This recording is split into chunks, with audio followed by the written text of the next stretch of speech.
Welcome to the CrashOut. Yo, what is good, peeps? We are back at it again. Episode 57.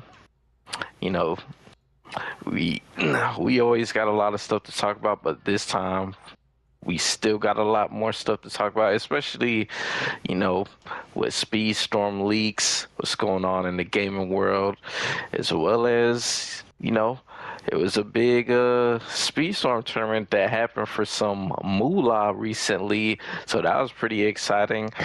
I didn't get a chance to participate, but, we have a couple people here that did, so we gonna get into it. Y'all already know I go by the name of Nano_Blaster. You call me Nano. Mr. Sammy Namikaze. Let them know how you were almost heartbroken. Heartbroken? What you mean? Yes, sir. I have no clue what you're talking about, Nano, but My man Sammy, he holding out on y'all. My man was about to cry. What? Because we took a little break, but we back now. So he don't got a defibrillator yet. So he good. Oh, Man. you talking about the 2 subs we lost? Nah, I'm not talking about that. I'm talking about just taking a little two-week break, man.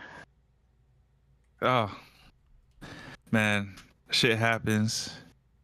Honestly, if we could have avoided it, that would have been better. Just because the algorithm. But we're back. Hopefully, we'll be consistent from here on.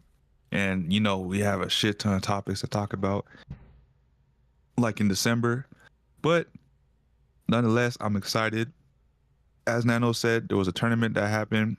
I know Angel and Caleb will discuss that into further detail. And lots of topics that we did not touch up on still that are here today. And it's going to be spicy. And some new topics from Angel, I think, and Caleb that are also extra spicy. So you already know the spice is here. The spice is right. And, as the thumbnail shows, Captain CrashOut is ready today as well. So let's get into this. Caleb? Hey, what's good? You know what I'm saying? It's me, Caleb Negro Flash, in the flesh. You know what I'm saying? Hold it down. What? Yo, what I say? I said Caleb like Flash, right? Crazy. I mean, technically you did. He did. Always learn the line. But yeah, hey, we back. Another episode should be good. January's almost over. It's crazy, which is crazy, but you know what I'm saying. Yeah, we gonna jump right into it, y'all. Angel. Poppy a Speedstorm. No, yeah, we back after a little long hiatus. I know it's been a while, but hey, at least now we're gonna come back. We gotta come back with a lot of things to talk about. So it's gonna be a packed episode. We got a lot of things, that popped up. News today, fresh off, and then next week is gonna be fresh. A lot of news fresh too, because we got a lot of things happening on Friday that's gonna get announced that we're gonna be talking about next week, Wednesday. So, without further ado, let's get this podcast on and popping, and let's get started. Sexy, playful, hot, energy. Let's go chat. One way, angel, I keep puppies back. La familia get loud, angels looking right. Shots in the air, spicy vibes all night. Let's go.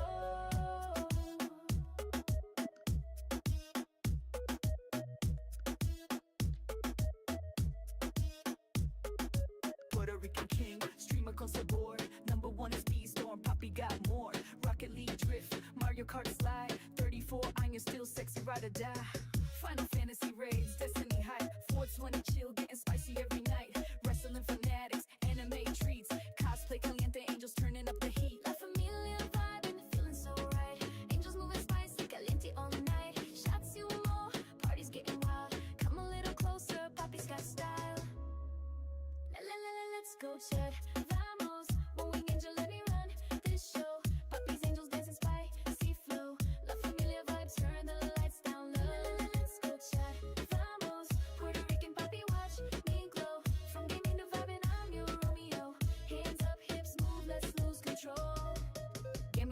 NES, now I'm streaming high.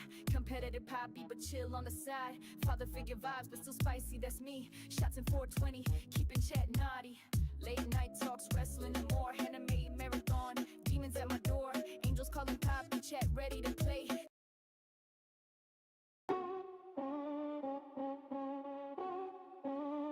Yeah. Yeah.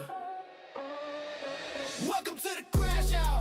Put your seatbelt on me cause we about to lash out. If you hating on the crew, you getting thrashed out. Man, we going so fast, we about to pass out. Pockets for the gamers, man, it's time to ride out. Welcome to the crash out. Put your seatbelt on me cause we about to lash out. If you hating on the crew, you getting thrashed out. Man, we going so fast, we about to pass out. Pockets for the gamers, man, it's time to ride out. We covering the drama, we talking about your mama. We smoking on the ganja, we drifting in the Honda. We turning up with Sammy, one wingers with the family. Black flash jamming like a lammy, Nano always understanding. Yeah. Welcome to the crash out. Put your seatbelt on because we about to lash out. If you hating on the crew, you getting thrashed out. Man, we're going so fast, we about to pass out. Pockets for the gamers, man, it's time to ride out. Welcome to the crash out. Put your seatbelt on because we about to lash out. If you hating on the crew, you getting thrashed out. Man, we going so fast, we about to pass out. Pockets for the gamers, man, it's time to ride out. All right. Yo, my bad. I literally did not realize I played my intro at first until I loaded up the tab, and I'm like, wait, this is not the CrashOut intro. What am I doing? What am I doing? Message in the group chat. I was like, wrong intro. One Wing Angel self promo go crazy.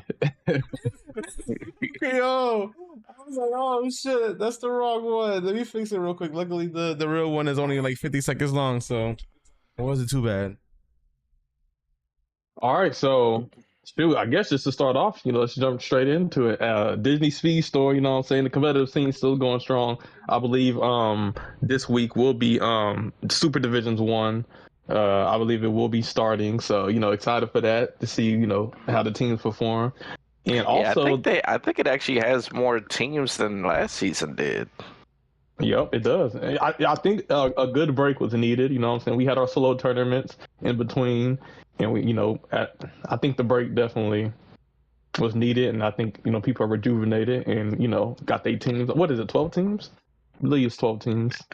Something like maybe that. 11. 12 or 13. But Brazil actually added another team.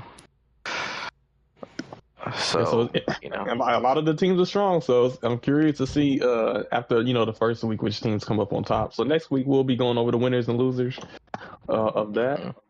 And then also, speaking of solo tournaments, we did have a division solo tournament, which was the Sandwalks divisions. And basically it was a founders tournament where basically all of the OG characters, competed. And, this was solo, you could use each character once. And I believe there's four groups of death. And, so first you had to fight to get out of your group, and the top two went to the finals.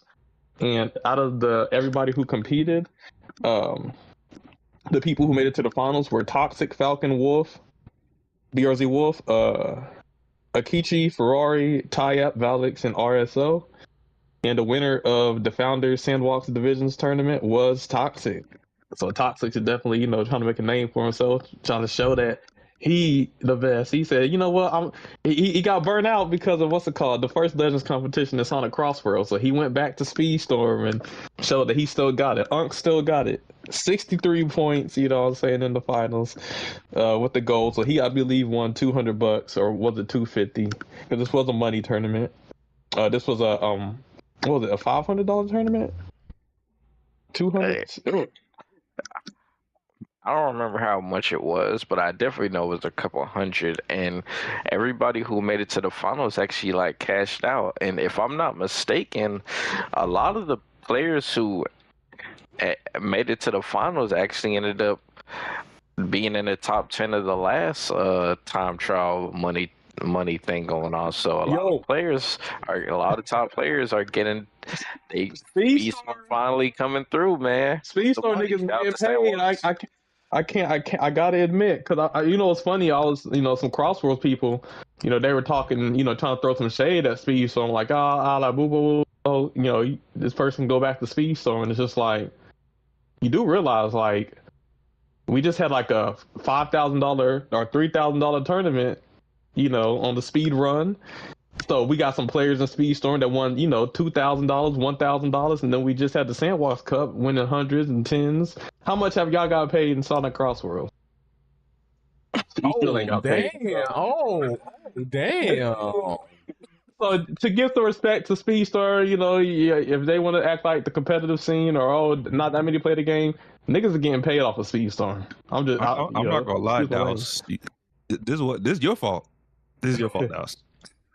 But one thing I will say about Speedstorm in our tournaments, people getting paid, whether that's a speed run challenge or whether it's a Sandbox. Shout out to Sandbox too for putting his own money down, to have a solo tournament. So first, we'll give a shout out to him. But yeah, shout out to all the players that have been consistently winning. Definitely, I think that's definitely gonna keep some of the top players on the game. If now that we know there's money on the line, and who knows, maybe with these upcoming leaks or announcements that might come out this Friday, that we might get some more money tournaments. So we'll see. But yeah, Speedstorm, the competitive players in Speedstorm are eating right now. So that's a fact, man. That's a fact. Hey, but at least in Crossworld, you can grind. You can grind for 300 hours to get a name banner. That's damn, that's crazy.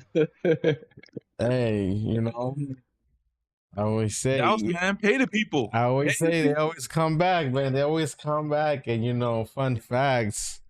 Somebody did come back to play Speedstorm today. Y'all want to know? You want to guess who I was? Who? The nigga that's laughing right now. Damn, Nano. Hey, listen. I said I would come back if people were hosting some customs. Toxic hit me up and said, for some customs.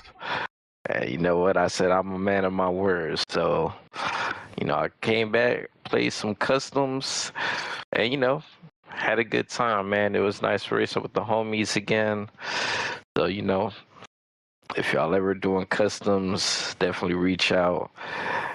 And I might hop back on again, man. But you might have to for this next season. You might have to. Listen, man. I don't know about actually playing the game, because right after I got off customs and I got off the game, I deleted it again.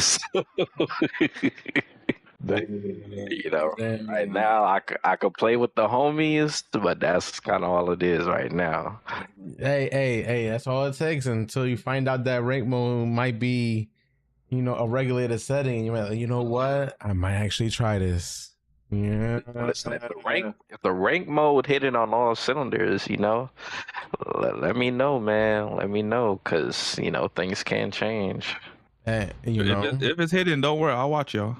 Hey, all I know is I'm start my grind day one. I might not even go to bed. I might actually wait till 3 o'clock in the morning, go live soon as rank mode goes live, February 12th, and just keep that #1 spot. You sure about that? 100%. I'm gonna tell Sneaky. This man Sneaky would not want to smoke in this game, bro. Sneaky does not want to smoke in this game. You know what's crazy? A player that is top 10 in Sonic Racing Crossroads actually came over to Speedstorm. His name is Jar Lester or whatever, and I ended up racing against him in the low ranks, and I beat him, and then also in the high rank. So he's like, "Yo, man, are you like a top player in this game? Give me some tips." I was like, "Hey, I got you, bro. I'll let you know some of the tech mechanics." But yeah, there's some literally top 10 Crossworlds players. They come into the game because they kind of tired of Crossworlds. So they're like, "Yo, let me check out Speed." I actually think that's pretty dope, man. Shout out to that person, because I feel like you got to be pretty, how should I say, to be a top player in one game and then to come over to another game and ask somebody for tips, man. Not a lot of people will have the guts to do that, man. A lot of people are built off of pride, but it seemed like that person said he's down to get better no matter what, man. He's like, yo, I don't understand. I got my character maxed out, and people are still passing me. I gotta let him know. One, there's Which character was supercharged. maxed out? I think he had Flash, but I was like, one, there's characters that are supercharged. There's characters like Zeus. We got Baymax in the mix, so I'm gonna put him on game. And I told him about bunny hopping and rail tech, and so yeah, we're gonna get him on point.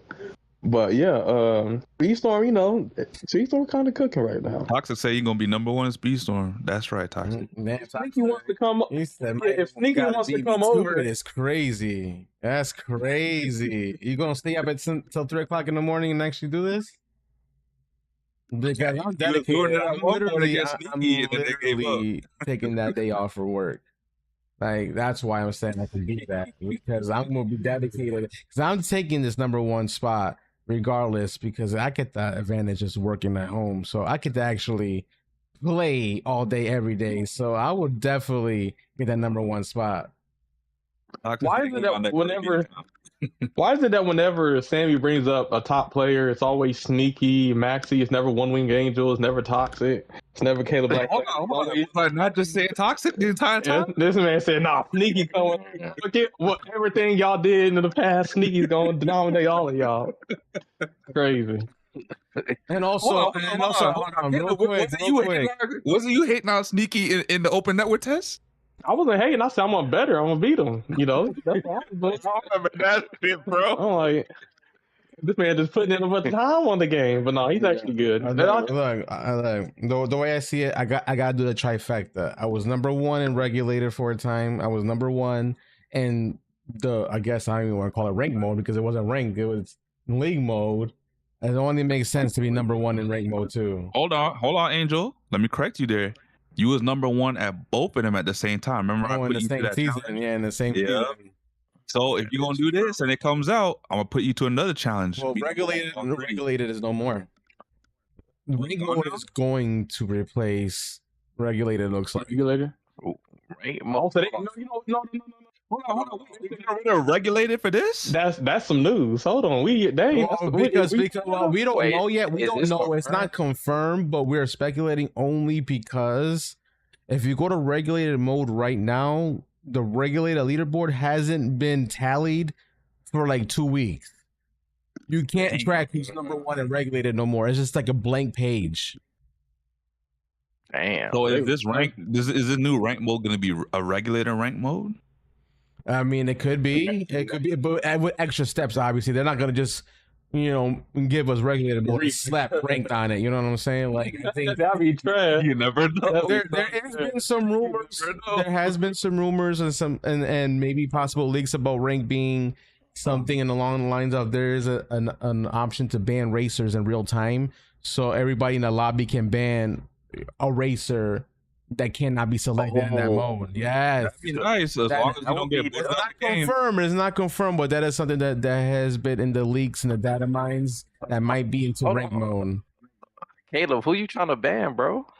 Who you want to ban? I swear to God, if I'm in their lobby, just know you're not using Queen of Hearts. I'm telling you that right now. If you're in my lobby, Cinderella's getting banned off jump. What's that dude name with the not Davy Jones, the other one, Barbosa? Yeah, Barbosa. Barbosa? Hey, apparently in competitive, Barbosa don't be hitting like that.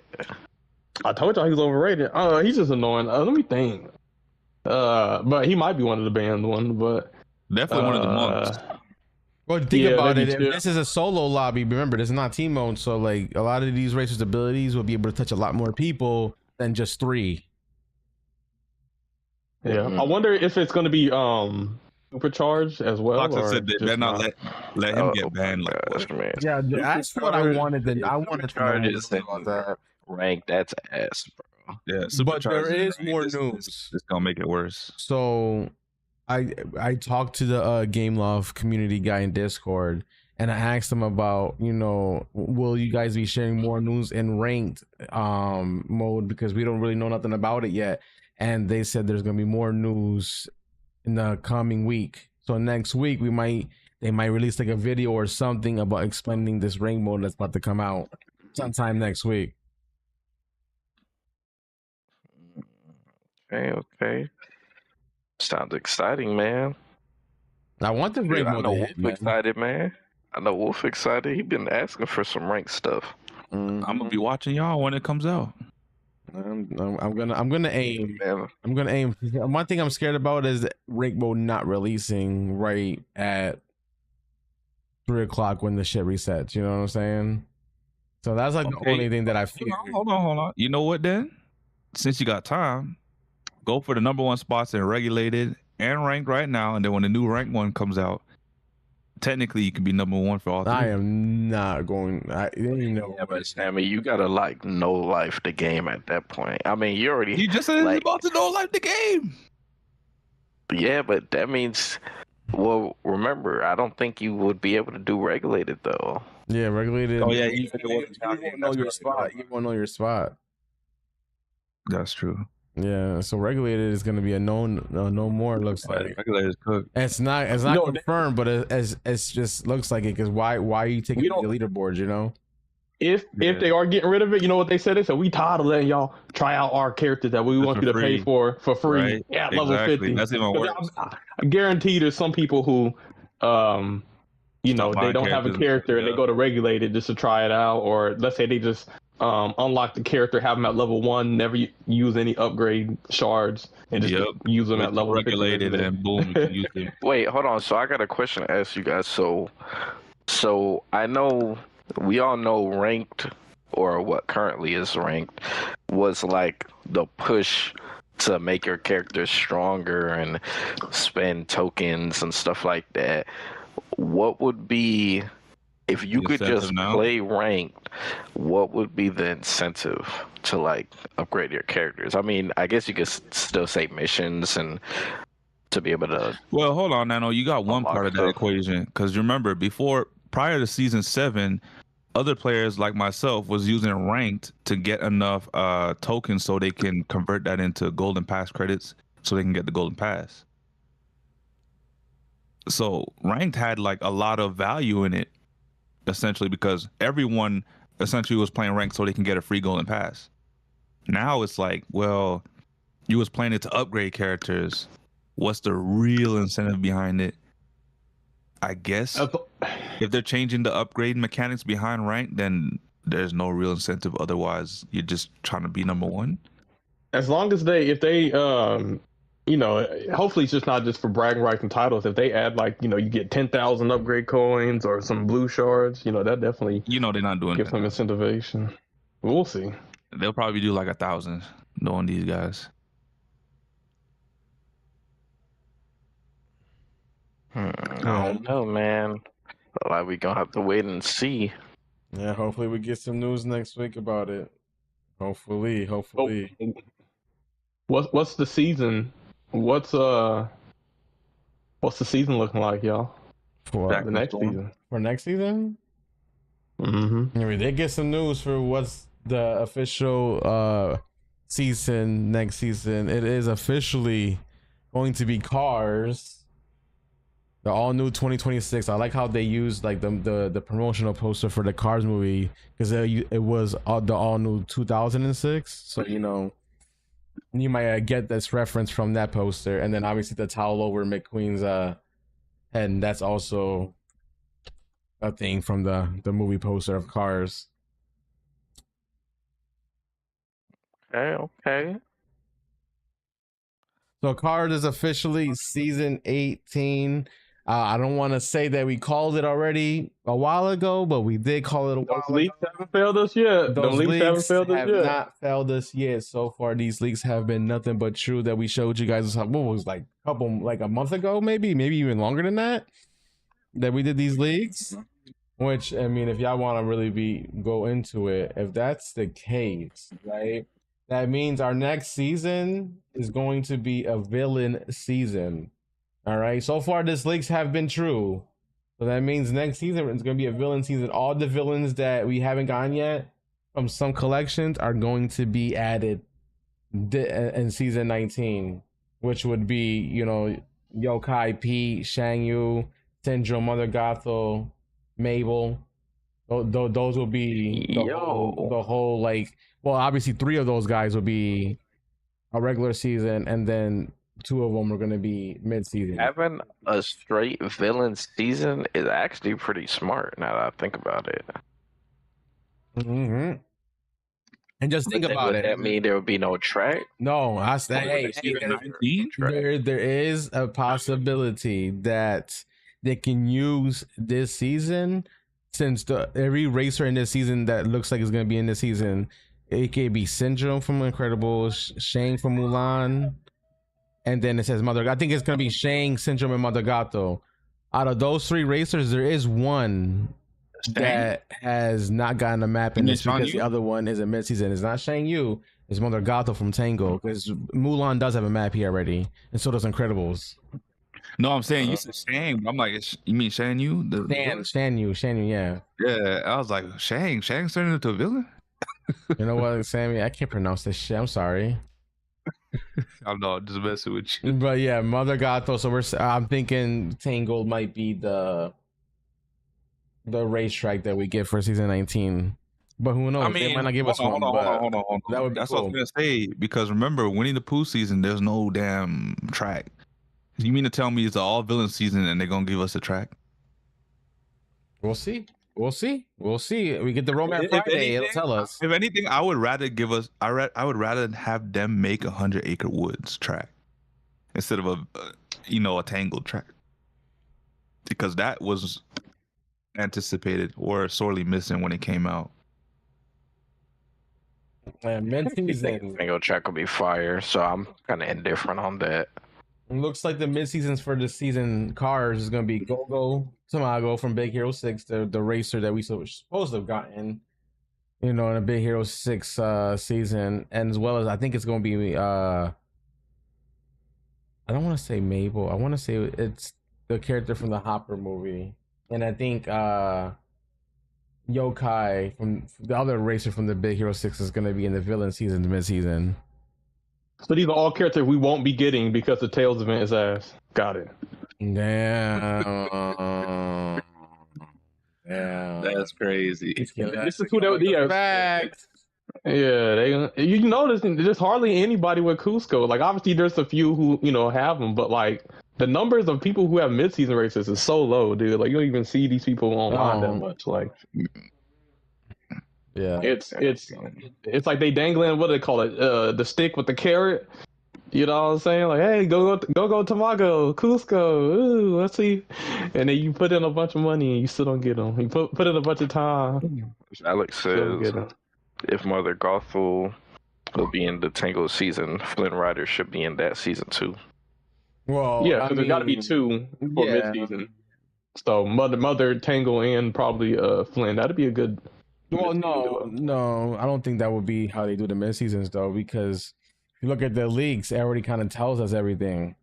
So like if you look at the order, the mid-seasons for cars is going to be Go-Go and Mabel from Hoppers, which is a new movie that's coming out. So they kind of align the mid-season with the movie release. And then for the villains is when we're going to get the Yokai, I believe, and Pete from Mickey and Friends, the original Pete, not the Steamboat version. Honestly, I'm looking at the villains, but I'm just like, those could be mid-seasons. Those might drop as mid-seasons. Okay, I will say they might go straight to Peter Pan after. I do think the leaks did have some stuff off. Like, I think some characters they thought were going to be mid-season ended up being regular season. Yeah. So I mean, it could be different for the upcoming season. I don't know. I'm just, so far this leak list has not been false yet. Every single part from Zootopia and Winnie the Pooh downward, they've been correct on. So, and now Cars, because now Cars has been officially announced. So far, this league list have been true to the T, even to the mid-seasons. Not compared to the other list. There's another list that, have been wrong with regular seasons and mid-season. But this list right here has been so far true. All the way up to Cars. And then Peter Pan, obviously, is this next season after the villains, which we get Peter Pan, Captain Hook, and Tinker Bell. So, we'll find out Friday. If Friday, this is the exact layout, and you see Peter Pan on there, and you see the villain season, just know all these racers are going to be the racers that are going to be in those seasons. Okay. So, I guess, are y'all excited for next season? Rank mode, that's my main excitement. I'm excited for new. because I'm excited with maybe the improvement of the game. So, for instance, they've gotten into the Chinese market, and so I have noticed a lot more Chinese people, or maybe it's the Japanese market. But I have noticed there's been a lot more players on this game, and with that, if they're deciding to make a competitive mode, something legitimate, maybe with rewards and just bringing some kind of better competitive aspect that might be fun and not just team mode. Because right now it's just team mode grinding. If they can actually get a real competitive mode that's not team mode, I'm excited to see how this spices up the game. I agree. I'm excited. I'm also excited for the new season. Because who doesn't want to? Because all the people crying, man, they can't put cars in the game. What do you mean? This is a racing game. What do you mean they can't put cars characters in the game? And based off that photo, it's not a car racing a car like everybody. I don't know why. Who thought that was gonna be a fucking thing? That's stupid. Honestly, I just think people are just they just trolling with that. But yeah, I never understood, because I've been saying that cars could be a thing for a long time, bro, and people used to be like, nah, man, that would make no sense. And then in my head, I'll be like, how the fuck would that not make sense, bro? You know what, though? I wouldn't want to see how they would do Lion King. I guess all the cats would be running on all fours. Bro, I said Lion King. Literally, would be King dope too, Triton and then doesn't have feet. people are like, what do you mean? That would have made sense because they can't stand up like humans. Yeah, King Triton doesn't even have feet. So apparently, how's he hitting the gas pedal? It don't gotta make sense. I mean, King Triton's right. It's a video game. It doesn't have to make sense. Exactly. It gotta be scientifically, historically accurate. That's like yeah, because mermaids make sense. Why can all the people in Mario Kart World drive? Yeah, it don't matter. They how does a fucking plant race? I don't know. You race them. That's all that matters. It's just crazy to me that they literally argue about Lion King, which I think a Lion King will be a season eventually. Just because, I mean, that could be done. I mean, they were experimenting with Finding Nemo. Apparently, that season was scrapped, but they were experimenting with that. That's a fish. Come on now, guys. Yep, fish in a bowl. Hey, man, but I guess, is there any other Speedstorm stuff y'all want to talk about? I mean, do you want to talk about the tournament? I thought we did. Oh yeah. Did we did talk about the tournament. Yeah, we did because we said Toxic won and everybody who made. Did you show the picture? Well, we talked about. I don't know if you posted the results on the screen, but we talked. Yeah, show the picture, man. Show who made the finals, man. Sonic said around podcast. He said what? And this is the scoreboard right here. I'll call because somebody in the comments said, hey, are you guys excited about the Muppet Show revival happening in the U.S. Sesame Street too? I mean, I loved it when I was a kid. I thought it was good. I didn't even know there was a revival happening, to be honest. I didn't either. Well, apparently it must be happening. Yeah, they got it on Speedstorm. Sesame Street too. I mean, I haven't. Well, Jordan Belize. I hopefully I'm saying your name correctly, but I haven't watched Sesame Street in a long time. So I didn't even know this was gonna be a thing.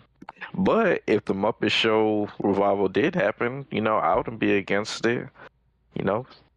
It's another show that people that grew up, kids nowadays, maybe they'll watch it and become a fan of Muppets, man. It feels like the Muppets is kind of like an older person show.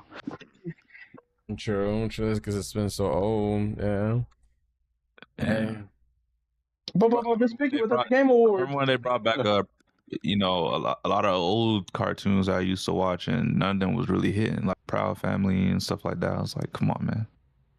Yes, sir. I mean, Didn't who they bring knows? back Maybe Kim Possible as well? Did they bring back Kim Possible? Yeah. I don't remember. It's Kim Possible. Now, yo, we got the Founders Edition scoreboard out here. Right? These are the scores from the final 8 people. Toxic winning it, MVP 63 points. You know, Falcon second place 59, Wolf third place 56, Dino fourth at 52, Ferrari fifth 47, Tie Up 6 46, Valak seventh 44, and Arso eighth with 29 points. That is the scoreboard for the final 8. I will say, it seems like the players that stuck on Speedstorm, it seems like the skill gap is increasing, as in, like, you know, I think a lot of players are understanding the mechanics better than they did before. They're getting better at the jumps, the rail tech, just, you know, overall map knowledge. So it definitely seems like, yeah, the players the skill gap has gotten even higher, I'll say. I never knew Vox was Brazilian. That's crazy. Well, apparently Angel's Brazilian too, man. Damn. I knew he wasn't Puerto Rican. I guess that's crazy. I guess before we move on, Angel and Caleb, I know y'all participated in it. Is there anything you want to like say about it or talk about? My thing, it was 6 races, 1 character use. I didn't really practice the tracks.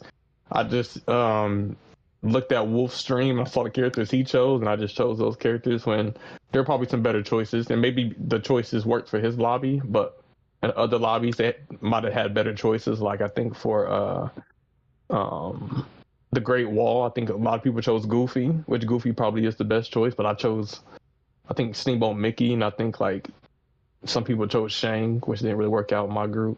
But I think for the next one, if I do that again, I probably need to actually practice and actually choose characters that I feel would work for me, like I did in the past. But this time, I don't know. I just want to participate, to be honest, and see how far I can get. But it just clearly, you know, just me with that. Jumping back in, and you know, I didn't make finals, so it just showed like some of the players that have stuck to Speedstorm definitely still hold it down. So, you know, they character knowledge is up there, you know what I'm saying? Because character picks do matter with tracks. That's also part of the skill gap a lot of people miss. Is choosing the right character for the right track would do wonders. You can have the best line, you can bunny hop, you can rail tech, all that, but if you have the wrong character on the wrong track, good, GG. Yeah. So anytime I see someone pull up with Gantu on Castle, man. Yeah, like GG. You can be the best player of the game, but you choose Gantu on Castle, somebody is gonna beat you. Wait, somebody actually picked Gantu on Castle? Bro, I remember like a couple seasons back, we had teams that were choosing Gantu and shit like that on Castle. I was like, what? Hey, some of those good players, man, they don't know, man. They don't know no better until somebody has to teach them. You're like, hey, you know, this is not the right pick. Was it KNC? Which team? I think it was one of the teams that quit. I think KNC. It could have been KNC. It was a team that had consistently bad picks for tracks, and KNC was picking Jesse and Fix It Felix on KFC. So I don't know, man. I do not know. Yeah, for me, the tournament was nice. You know, I mean, I practiced a little bit. Like I wasn't like too crazy on the practice, but you know, I ended up being tied with Falcon to get to the finals. So me and Falcon had to do a 1v1, and you know, Falcon was able to beat me, but it was a spicy 1v1. It could have gone either way. Like I took the lead for quite a bit of the race, and right in that final lap, he passed me right there the last second, and you know, we were literally, me and him, right at that finish line, literally neck and neck. I thought, yo, my screen flashed first. I thought I stole it. I'm like, yo, did I just steal this victory? But no, they did not give it to me. So that was like a little, I call it a lag spike, which, you know, it tells me I passed them, but I really didn't. Damn, you saying the Dons are 2-0 against the Snipers in 1v1s? Hey, it was a spicy one, though. Don't get it twisted, though. I mean, remember, both of them were really close, man. Yeah, they were. Hey, you know, I will say I have no shame like losing to Toxic, or like what's it called, or Angel losing to Falcon, because those are great players. Man. I mean, look at Toxic; he literally just won the solo tournament. So Toxic said Angel had 3 chances to kill Falcon in that race. Damn. Now it'd be different if what was that dude Nano was beefing with? If I lose to that guy, yeah, nigga. J Smash? If I lose to J Smash, something's going on. I can't. I'm pleased of nothing if I lose to J Smash. But nah, you know, Toxic's a great player. Falcon's a great player. So yeah, I fucked up, and I even called it out. I was like, yeah, I fucked up the bombs. I threw them backwards. I was like, I should have shot them frontwards. Should have bunny hop a couple other times, but like. You know, at the end of the day, you know, it was still a neck and neck race, you know, and it was, man, it was. Love to see it.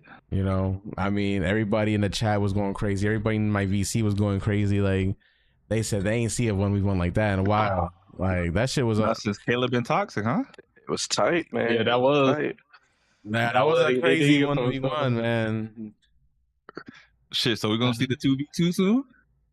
So now we had a Caleb and Toxic 1v1, and we had a Falcon and Poppy 1v1. Damn. Now we just need to. Now we gotta get Caleb and Poppy versus Falcon and Toxic 2v2. Yeah. Damn. All the marbles. Looks like the Dons are up, man. The Dons are up. Yep. Stream snipers down.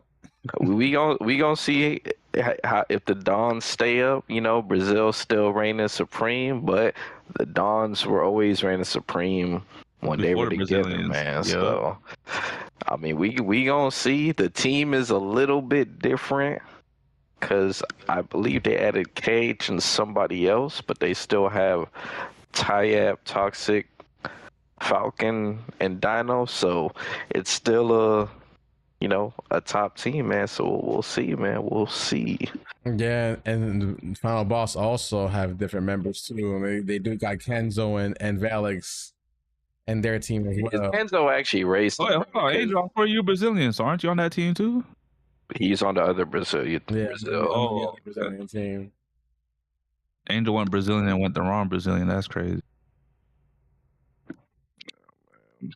But I don't know, man. But I guess like a bunch of super teams are being created. That's what it sounds like. Yeah, that's why it's gonna be interesting. It seems like it's more of a balance and variety. Where multiple teams can compete on a competitive level. So I think there being a bunch of strong things is good. I do like this season because a lot of the new teams are going to be able to go against each other, like the rookie teams. So they don't have to go against strong teams out the gate. They get like demolished. So I think that's going to be dope.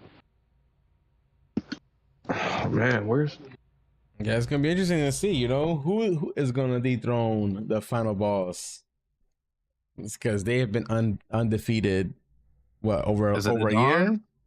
They're gonna be the Dons. It's gonna be Lowland Thunder. It's gonna be another BRZ team. You just never know. It could be the Dons, but I could make an argument. Crazy.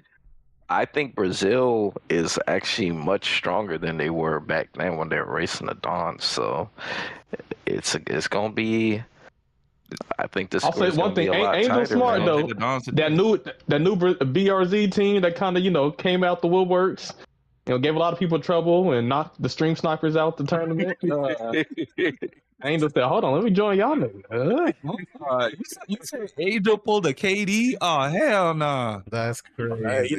We disbanded though. So might as well. He needed a team, man. He needed a team, and he wanted to go on one that competes. So I don't blame you. You said we was a 3-1 on them, and we lost. And Angel's like, "I'm joining them next season." He just wants to keep the team competitive. That's all. He just wants to keep it competitive. It's crazy because we was up 3-1. Just to like the last race. Rob, you almost beat them too, and then that shit.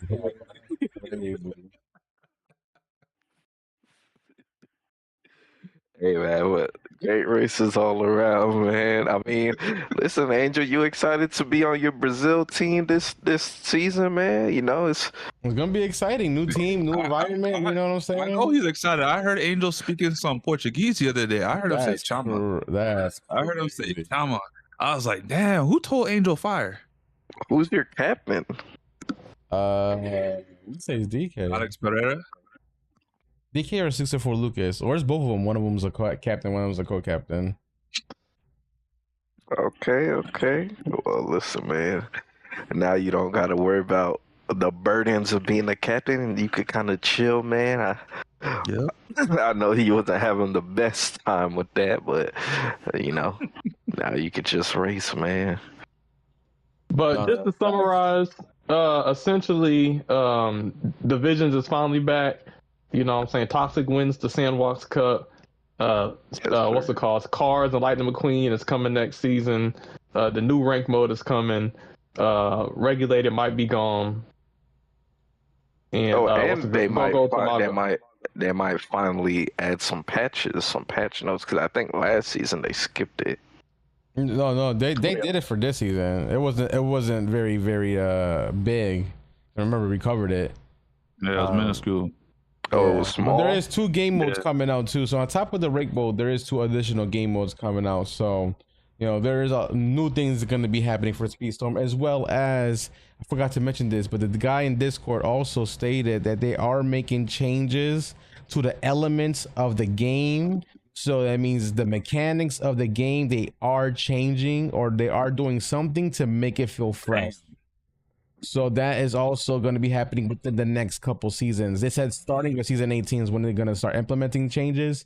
But the way they worded it is, they can implement some of those this season and then some of those next season and the following season. So going forward, they are going to be doing some changes aside from adding the modes and adding rank into the game.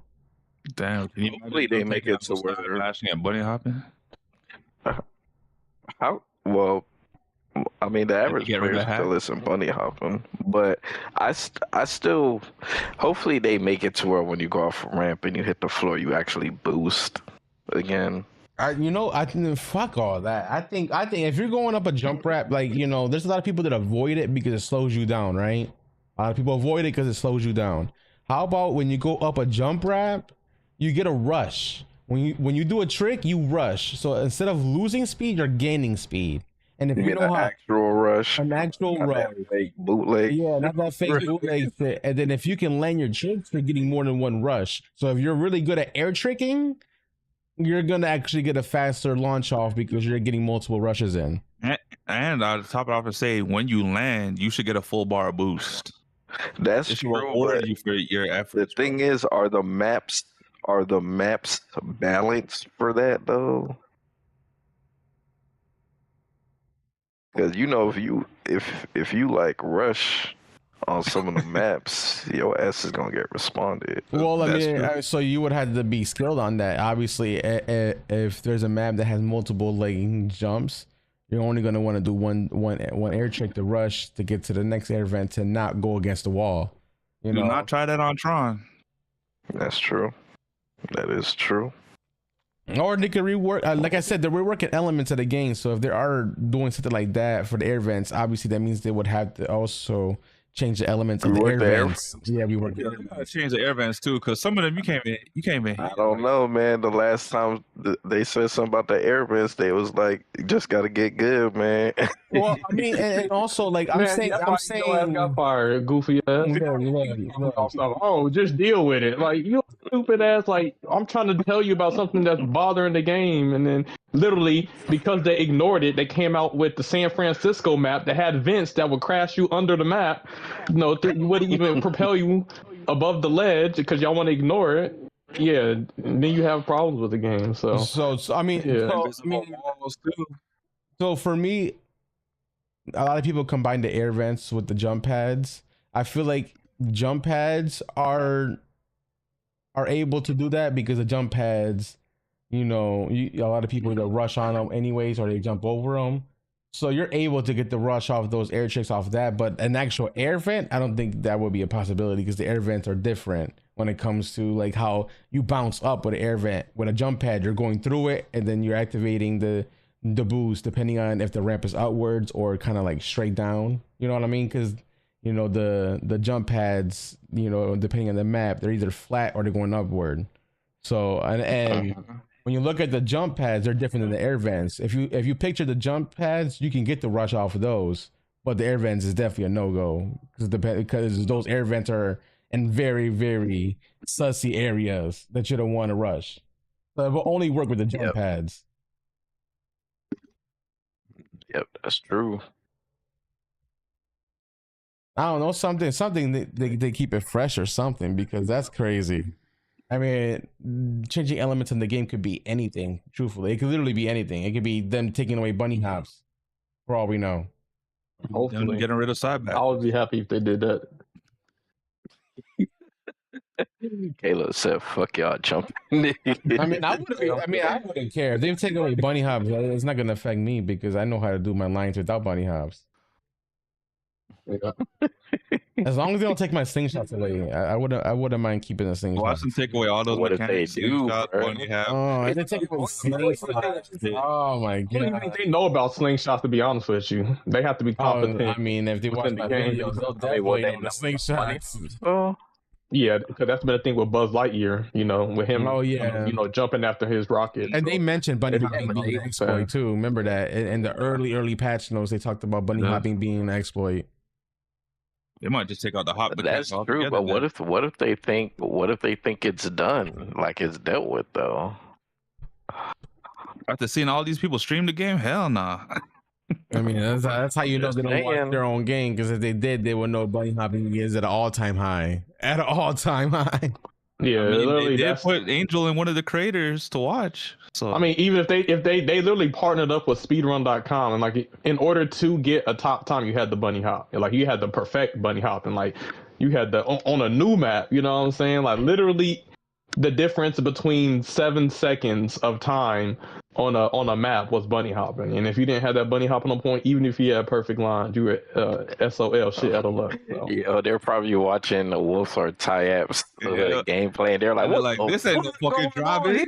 We gonna take this shit out This tonight." ain't racing. What the fuck is this? Is this our guy? Oh hell no! I didn't put that shit in the game. They're like, All are right, y'all fall back to sure the this table. is like this is legal? Like, what? I don't remember adding this. Or go back to the World Cup. They watching that stream. They're like, what the fuck? They just went through a wall. Oh hell no! We're removing the map. How is he going 210 miles an hour? I thought we capped at 160. Yeah, how's it jumping off the rail getting that crazy speed Look at how they boost? riding the grind rails. But y'all mad at me because I took a shortcut on freaking Inside Out, but y'all want a bunny hop at 300 miles an hour. All right. Wait, the chipmunks are this quick? Oh, Hey, man, it's a lot of stuff they probably don't understand about the game, man. 100%, 100%. Man. We'll see what they do with they the be watching their changes, races man. and they think it's a Dragon Ball Z 1v1 fight. Damn.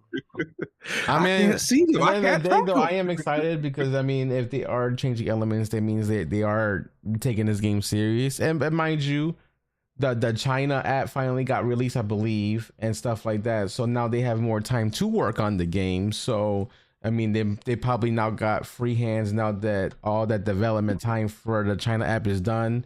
So maybe now they do have the bigger team now, the full complete team to actually work on other stuff. And elements of the game is probably like their main priority. To kind of, they probably know that the game needs a fresh coat of paint, and that's what they're trying to do first. Yeah, I could see that being a thing. Falcon said fire would be crazy if you couldn't bunny hop. I said nah, Barbosa. I mean, like when I say taking bunny hopping out the game, I'm not saying you can't hop no more, but taking bunny hopping is you're not going to be able to break the mechanics of the game by just hopping all over the map type of shit. Like, you know, like you get the benefits for bunny hopping and you still get a good, you know, boost and shit like that and maintain the momentum. I think that right there is what they're probably going to try to work on, to where you can still hop, but you're not going to get the benefits that everybody gets from bunny hopping, where you can go, you know, and keep your momentum for 2 to 3 bunny hops before, you know, you go, you know, back to your speed. You only probably get like one hop if that's what you're thinking. Like I can see them where it's like, once you start the bunny hop, the minute you land, there's like a delay before you can use the next bunny hop. So then it wouldn't make sense to bunny hop again after the first time. Yeah, I mean that will change the skill in the game too, because I mean now you got to be like, damn, I got one good bunny hop I got to do before I can't do it no more. That means doing your rushes. You know how you jump for the rush and then you land and jump again to kind of maintain your thing. That won't be a thing either no more. Even the slingshot, you might not even be able to slingshot now because you need 2 bunny hops. I mean, yeah, certain slingshots wouldn't work no more. I mean, like I said, I mean, that could be a thing, that could not be a thing. All I know is they did mention bunny hop being an exploit in the early patches, and if they're gonna change the elements of the game, I feel like they would probably address the elephant in the room. So, finally, I mean, they did address side things to it, right? People was complaining and like they did because when the brawlers on side bashing, they did change that. Okay, I'll put it at this way, and you know, obviously there's the I'm salty because I don't know bunny hopping or somebody does it better than me, but like here, think of the practical sense of it. Okay, you got to think like, what if there's like a new player, like I just talked, like a new player from another racing game. Oh, let me try out Disney Speedstorm, and they're a good racer and they're hitting their lines and they're still losing. They're wondering why, and it's because of a mechanical exploit that the game doesn't teach them. You know what I'm saying? Like, I feel like that's kind of a little unfair, I guess you could say. Yeah, but that's not the case in a lot of games, though. What, certain mechanical things that aren't explained that people exploit? Yeah, like when you usually for a lot of games when you're pushing the competitive meta, a lot of things get found out that new players won't know. Yeah, but so in every they just gonna have to find out how to do it. To that point, when in every game I've played, outside of Disney Speedstorm, any kind of bunny hopping they've nerfed. Even in shooters, like, you know, first person shooters like Apex Legends, people were doing bunny hops with what's her face, Wraith or whatever. They nerfed that. So it's like the bunny hopping isn't like a new thing in gaming. It's not like it's something exclusive to Speedstorm. It's something that a lot of games have and they've nerfed. So I think Speedstorm eventually has to get to that point where they nerf it too. So it is an exploit. It is. Yeah, I mean, even Mario Kart had bunny hopping. Like, we've had this discussion before. Mario Kart 8, the original one on the Wii U, had bunny hopping, and then when it came out with Mario Kart 8 Deluxe, the bunny hopping wasn't there anymore. So. Okay. I mean, we'll see, man. I mean, me personally, I hope they don't touch it, but you know, I understand. Like, I just feel like they could be focusing on adding better mechanics to make the game feel smoother than taking out bunny hops. But that's just my viewpoint. Well, I mean, I guess yeah, I think that is all the Speedstorm news. I don't think there's anything else. No. Yeah. Okay. All right, what would next? I guess Crossworlds. I guess just to quickly go over Crossworlds. Legend competition is tomorrow, but the unique thing about the Legend competition on round 2 is that you can only use 1 slot gadget. So any gadget that's 3 slots or 2 slots, you cannot use. So that eliminates technical drift, ultimate charge, Silver Surfer. Item hoarding, triple items, Surfer, all of that. Yeah. Wait, hold on, Caleb. If it's only 1 item, that means even the 2 item slots are gone. Yes. Builds are going to be very crazy because I don't think a lot of people are making builds on 1 item slot. I might have to hop in for this Legend competition because so it's going to be more like how the open network test is when people are actually racing, you know, and not just builds. So. Definitely, it's gonna be some split screen. Maybe I'll try it. And this is the perfect time for you to get back into you know what? Saying? You know what's a positive, Angel? Ain't no monster trucks. You can't use that gadget either. That's 3 slots. So, all you Mario Kart Disney people who are used to racing lines and not having a gadget basically win it for you, like, this is gonna be perfect. So definitely the leaderboard is gonna be looking different. So. That's something to look forward to tomorrow and for the next item. There's going to be a item that gets used a lot in a lot of people's builds because there's only 1 slot. Yeah, so it's going to be a lot more unique builds. So I'm excited. Damn. But yeah, I think with Crossworlds, that's it. Sonic, I think that's it for Sonic Crossworlds news. Oh wait, Pac-Man. The Pac-Man Festival happened in the Pac-Man Travel. I think we already went. Yeah, we went through that the last time.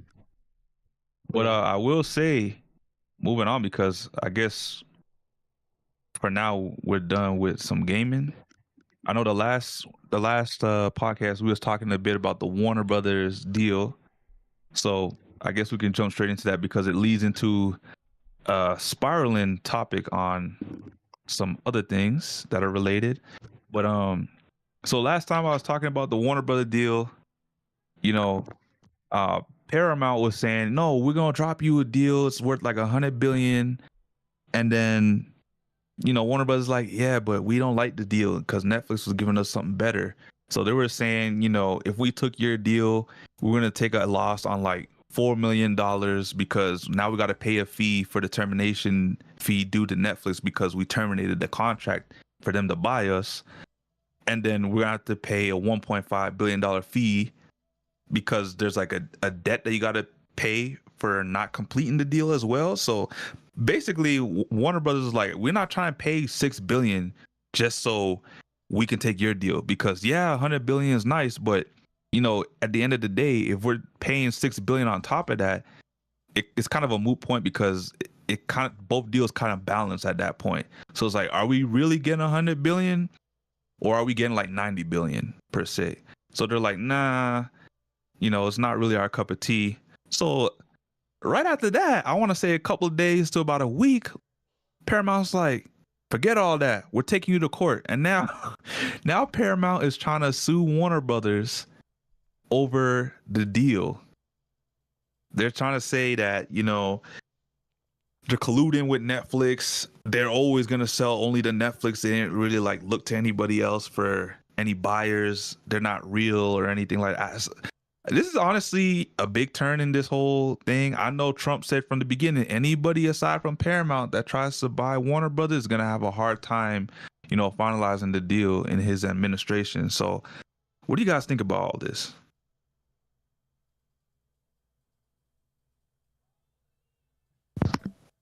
I just want somebody to buy Warner Brothers so they can get back to making movies and they can come out with DC rivals. So DC rivals? Who's gonna make DC rivals though? Yeah, I don't know that. It's not gonna be NetEase because NetEase is already on Marvel. Hopefully not EA Sports. It's not in the game. Hopefully it's not them. If EA made a DC rivals, that game would be yeah, and unlike Marvel Rivals, you'd have to pay all the skins are gonna $20 for each character. Battle Pass is gonna be $30. Every character is not gonna be free. You got to pay for them. $10 packs. Yeah, no. Like they're gonna have a base roster, but it's probably only gonna be like 7 characters, and it's all gonna be the Justice League characters. The 7 main characters, and all the other characters you got to pay like $10 to open them. That would be fire though. Imagine like having Vixen. Should be like the DC equivalent to Black Panther. You got Superman as the Angela, so on and so forth. But yeah, I don't know. Hopefully, as long as they keep making movies, like I said, you can't reset the DC universe every 5 months. So whoever buys it, and let's continue from there. Like I said, I don't care who buys it as long as you stay in the theaters. Netflix is like, yeah, we'll buy them, but 17 days. Like, I think we had that. I don't have an issue with that. I think basically it's a good middle ground to appease both sides. The people who like to see it, they'll see it in the theaters, and the ones who want to stay at home, they don't have to wait 2 months, because waiting like 40 days is a little long. I get that. 40 days is kind of wild, but a month is not bad. 30 days, I could deal with 30 days. Here, and my counter to that is the reason I'm kind of against that is, look at the box office. When they look at like box office sales, it's always opening weekend or first week or second week. They don't look at, the 30-day box office. No, the box office numbers that matter the most are opening weekend or first week to see if a movie's a success or not. I understand that, but they also do look at the monthly box office as well to see how good. Yeah, they can look at it, but that's not the most important one. Yeah, you can look at it, but what matters is the opening weekend and first, second week. So waiting 30 days for it to go to streaming, I don't think. But then it should be like that. Because I have something for you then. When you put it that way, yes, it's understandable. The first 2 weeks are always cared about the most. But what if your movie is a banger, but it's like a late bloomer? What if the first 2 weeks are kind of garbage or kind of like dookie, but like that third week was so strong, it beat out everything in its first week? No, that doesn't happen. I don't think there's a movie to where.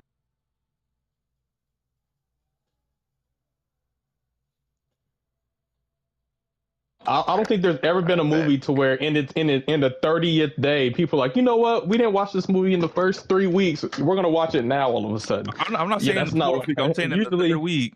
So like you said 30 days. Yeah, but I'm saying it's 30 days to stay in the theaters. But I'm saying, you know how we calculate the first 2 weeks to see if a movie's going to be good? I'm saying, what if it's a late bloomer and it just does average the first 2 weeks, but its third week it pops off? Just like how there's albums that, you know, the first 2 weeks are kind of like slow, but then all of a sudden there's a big surge in its third week and then it goes strong and it goes on a run. Like, it could be the same thing for movies too. I would say name a movie where that's happened, because they put in a lot of advertising. That's money, millions of dollars in marketing for people to see it within the first week. They don't like, 30 days, we're getting a surge, because usually there's probably either another movie that's coming out, you know, and then people will see that new movie. I mean, like, you'll see like a movie and maybe it'll be in like IMAX for like the first 2 weeks or so, but then once, you know, after that first 2 weeks, then the new movie that comes out that weekend is now the IMAX movie. And then the movie's still in theaters, but it's kind of like down the list a little bit, and it's in a smaller theater room after so many days. So it's like, I don't think there's like late blooming movies unless it's like the movie gets sales overseas or something like that. But I think, waiting the whole month, that's a little much. Like, in an example, like anime movies kind of have an issue with this, where if you don't see the anime movie within the first week or so too, then you don't get to like watch it for like a whole year. Like, I think, what's that, Demon Slayer? It's like the castle. Demon Slayer is the same thing. And yeah, I want to see it, but since I miss it in theaters, it's like I just can't watch the movie. Like, when is it? I'm waiting for it to come to a streaming platform so I can, you know, watch it. But I just don't have that option because they are delaying it, and I think people get frustrated with that. I mean, technically, you don't have to watch the Demon Slayer movies because they get adapted straight into the next season, anyways. But I get what you mean. Yeah. Well, not the case for the last arc, is the last arc is only going to be made in movies. Yeah, only exactly in movies. Theaters, so when it release it to a streaming service, so I think it'll probably in be general, releasing something to a streaming service so the people who miss in theater can still see it. I support that. So that's just the framework I'm coming from, at least with that. But yeah, at least with anime, it's a bit trickier because anime has been notorious with that. Like, if you didn't catch it the first time in theaters or whatever the case is, you got to wait like a couple years before it drops into a streaming service. So you might be out the loop. I mean, yeah, then you have to try not to get spoiled for a whole year too. Like, let me try not to get spoiled because I didn't see it in theaters. Like, but I just want for whoever to buy them to at least like kind of keep the movies in theaters for a month. If not a month, maybe 21 days. Not 21 days, but maybe like 25 days. You know, that's like a middle ground between 17 and 30. 25, I think, is a good sweet spot. And hopefully they're back to making some good movies and some good stories. Superman was not it, but you know, it was good. Oh my god! You know, obviously, yeah, I liked it too. Hell no. Yeah, Hell no. You tripping? That will. This man talking about Superman wasn't great. That's the general consensus, man. That wasn't like, nah, bro. No, it wasn't a general consensus. You're right, because the fan base was split 50-50, saying it was ass and saying it was good. That's not good then. No, that's just because people are just loyal to Zack Snyder. I heard more people saying they messed with it. Nah, bro. Yeah, it's just the Zack Snyder fanboys that feel like that it's not the Zack Snyder Superman, so I don't like it. Hey, I never said that. Like I said I was going into it with an open mind because Superman is my favorite hero, period. And I read the comics. I watched all the cartoons growing up. So for me, it was like very personal. It's almost like, I don't know. It could be personal to other people. They might have liked the version of Superman you don't like. You know what I'm saying? But like I said, there was aspects of this Superman that were great, that were pinpoint, that were spot on. But it was just like everything else kind of took away from that. But, you know, it is what it is. We did review that movie. So find out how we felt about it. Go check back, you know, a couple streams ago. I would say back in June when we did the review. So you're going to have to go back a couple months. But we did the review on that. I don't believe we did with Fantastic Four one, but I know I watched it. I actually ended up watching that. It was really good. I liked it. I did not like Fantastic Four, bro. You didn't? Nah, that shit was You saw trash to me, bro. Oh, why do you think it was trash? Ain't shit was happening, bro. What do you mean? They stopping Galactus, nigga. Hold on, wasn't we supposed to review Avatar? I saw it. That's if we all saw it, though. I didn't see it. I didn't see it. That was great. I It's probably on Disney Plus by now, but yeah. Dang, you know, like I thought the Silver Surfer scenes were dope. You know, going through the freaking. Yeah, but they barely showed the Silver Surfer doing anything crazy. He got a point. Now that I think about it, I don't remember the Silver Surfer doing anything but chasing people. Yo, you want me to tell you the craziest thing the Silver Surfer did in that movie? The craziest thing the Silver Surfer did was, one, blow up those things that they needed, and two, fucking push Galactus into that portal shit. That's the only thing. That's the only two things that was fire that Silver Surfer did. Damn. He's not lying. Silver Surfer had a lot of screen time, but wasn't really doing much. Silver Surfer was doing a lot of yapping. That's true. I like that it got more into her story, like why she's a Silver Surfer and how she got captured and all that. I mean, that was dope too, but... Hold on. So you think we're going to see, because this ties in, you think we're going to see either that variant of the Silver Surfer or the previous Silver Surfer in the new Avengers? No, they're not using the previous. They're probably going to use her. I mean, she did kind of throw Galactus, no spoilers, but yeah. Yeah, this ain't a review, but yeah, I think they're going to use the more recent one. Or I think they're going to use the one that they used. A Fantastic Four movie. And the reason why it sounds like we're off topic or we're not off topic is because this relates to the fact that the Avengers Doomsday trailers have finally hit 1 billion on views. So how do we feel about that? I still didn't watch it, bro. I'm gonna be honest. That's crazy. My favorite one was the Cyclops one, or the X-Men one, I should say. My favorite one actually was the Wakanda one because I'm a Thing man. Marvel Rival #1 Thing on PlayStation. Nah, the Thing. Oh, you number 2 now. I remember. Hey, hold on, I'll get back up there. Don't worry. But no, the Thing is partnering up with the Wakandans. So as Shuri, aka Black Panther, M'Baku, Man-Ape, and Thing. That's a cold combo. You know what I'm saying? So Thing, he's a brother now.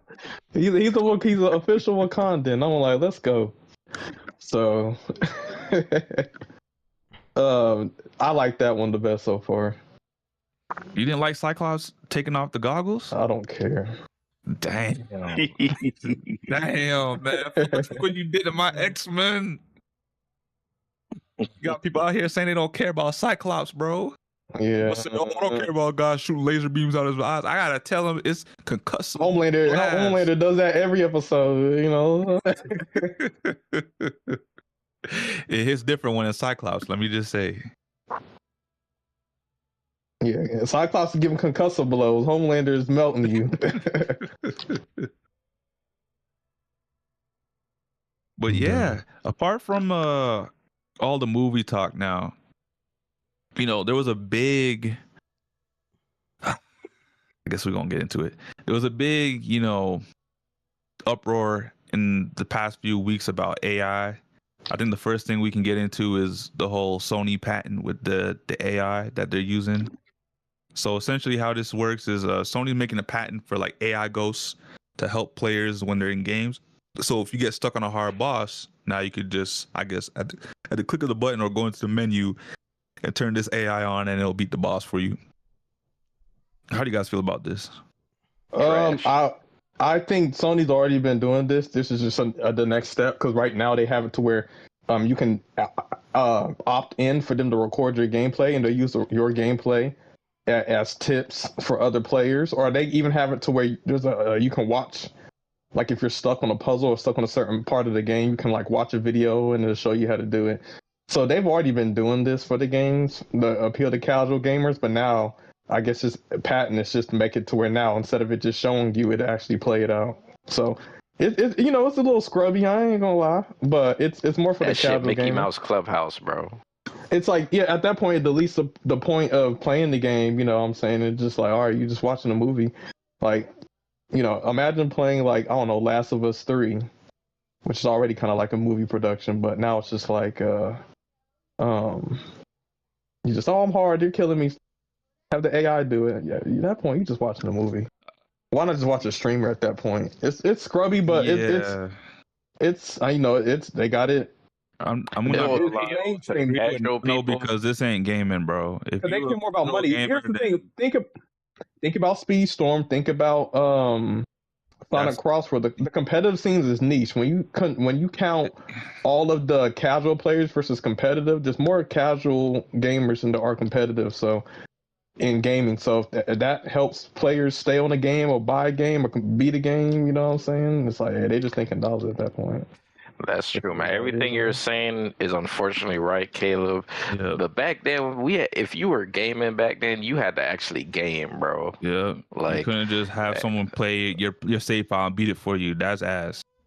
yeah, bro. Like, what? Like it wouldn't feel the same if you had someone help you beat a boss. Like, did you really beat the game? If you beat the game at the end of the game, no, because you're gonna think back, man, I didn't beat that boss. I let someone play on my save file to beat the boss. And something that could alleviate that is making it to where people who use AI to beat like a certain mission don't get achievements, because it's kind of like you didn't actually play. I agree. Or that's a good trade-off. Imagine Dark Souls. The whole point of Dark Souls is a hard game, and the reward is like what makes it fun. It's like, you know, you finally, you know, beat a boss after trying so many times, you know, not giving up, figuring it out. So if you go like a hard Dark Souls boss, you die once or twice and just have the AI do it. It kind of deletes the whole purpose of the game. It definitely does. And I think people who aren't even just casuals, but even people who play a lot of games, but maybe they're not the best at some of them, I think if they get stuck, motherfuckers might just use that shit just to get through whatever they're trying to get through, just to continue playing the game. And to me, I'm not saying like there ain't nothing wrong with having to look up stuff every once in a while, but if you just gotta let the game play for you to get past certain shit, maybe it just wasn't for you, my guy. Maybe it just wasn't for you. But you know, it's the only thing I would say, maybe is because you know they do have awards now, game awards, the most accessible for people with handicaps or whatever. And so it could be a feature for certain people who might have some, you know, maybe they got, you know, like, who was that one guy who played Smash Bros at a high level and he only used his mouth, his tongue or something like that. I know this was low tier God lore, but he was actually good at the game, and he didn't have any hands to use his mouth. So it's just like, maybe a player like that, you know, you have a feature to where if they get to a section and they need some help, it could help them. I mean, I get it. I get it, but I just don't want people to be exploiting that shit, bro. Yeah, I guess one of the fears is like, we already have people that like get the game early and then they spoil the game. You know, they put a spoiler in the thumbnail. What's it called? Or they just have the whole game, you know, play through. Imagine somebody having like an early copy of the game and then having AI beat the whole game for them. You know, that might make it to where, you know, a lot of games get spoiled. Bro. And you know, a lot of them journalists ain't even fire at games, bro. And they will be using that shit. Exactly. No, they won't. They're gonna be using it as soon as they boot the game up. They're gonna have it beat the game for them, and then talk about how the game might be good and it could be ass just because the AI was playing for them. Bro, Caleb, imagine you talking to a motherfucker about Black Myth Wukong. Y'all talking about the bosses whole time. This motherfucker using AI. I beat the boss in 2 minutes. Yeah, heck no, dude. How you lame? Like, where's the heels? I will admit though, playing Expedition. Oh, I beat the boss. I parried everything. Hardest difficulty. Bruh, that's like, bro, they could put the game on hard and then use that feature. Yeah. Hold on. Exactly. I was gonna say what you were gonna say. You can put the game on hard and then that feature's gone. Yes, I agree. If Once you you change the play any difficulty, game on it should hard, take it away from you. that feature should not be a thing. And if you use the feature, you can't get the achievement. You got to reload. You got to start up a whole new save. Yep. So there should be some caveats to this. Like it shouldn't just There be definitely implemented and there's should. no repercussions because if Sony starts this shit and it kind of has a little buzz or a little wave, Nintendo's gonna follow suit. Xbox gonna follow suit. We don't want that shit. We don't. If you're gonna do it right. Do it the way we said it. If you use it on any other you can use it on any other difficulty but the hardest. And if you use it, it blocks achievements. You got to start up a new save to get those achievements. Yep. So if you're going to use this, Sony, just listen to what we said because, those are good trade-offs to have if you're going to implement this. Because if you do this without any checks in mind, then it's going to gaming. Can you imagine streamers acting like they beat the boss and they got the AI shit on, but they turn it on before they start streaming? Yep. Bro. Should be crazy, man. Should be crazy. And then they paying these people like they actually did something. Mm-hmm. Man. It's going to be a scandalous time if this goes out like that. Yeah. I mean... But I will... Yeah, go ahead. The last thing I'm going to say about it is I might be against it, but I understand why they would want to invest in that. I don't understand why, but okay, no, I understand why, but I don't understand why you would. But yeah, just because you can doesn't mean you should. There's a lot of casual gamers out here, man. Gaming is the biggest form of media in the world right now. Whatever happened to the saying "get good"? Does that not mean anything? Not every gamer lives by that moniker, man. Then are you a real gamer? Yes, because a gamer, there's different types of gamers, so I don't want to say somebody's not a gamer if they use that because they're okay. Well, hold on. The premise of being a gamer is to what? Win, right? Play the game. Okay, play the game, but you gotta win to beat the game, right? Not necessarily. Like, you don't have to win to play a game, though. That's the thing. So we're just playing games to lose?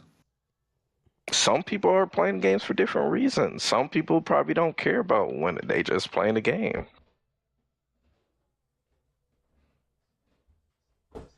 Okay. So, but those like, are I get what you're trying to say, but there are games that, people just like playing and they just like the act of playing the game more than winning. Well, I think that's why Sony finds it okay to do something like this.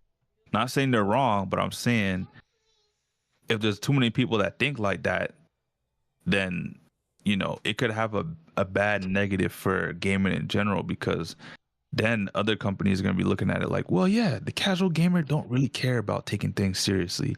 So we can have them pay $70, $90 for our games and hold their hands at the same time. So they're not really playing the games, but they're just paying for it. So that's all that matters.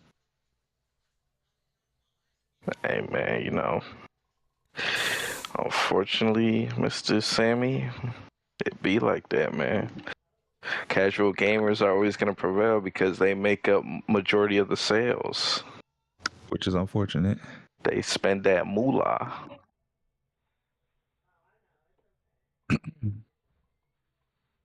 Well, in other AI news, while we're on the topic, so if you were looking to, I guess, build a PC and you thought, you could get ahead of, I don't know, maybe possibly having to wait for the next GPUs, and you had a nice PC sitting there waiting for you at that time, well, guess what? You can still build that PC. You just won't have no RAM for it. Because RAM is now costing an arm and a leg just to get some memory into your system. So right now, all of this is because the big AI war, the big race will be number one in terms of AI. You know, we got a lot of big wigs, you know, on the battlefront right now, trying to be the number one. You know, we got Google with Gemini, we got Microsoft, we got OpenAI, we got I believe Amazon is too in the running. We also got Facebook, Meta, formerly.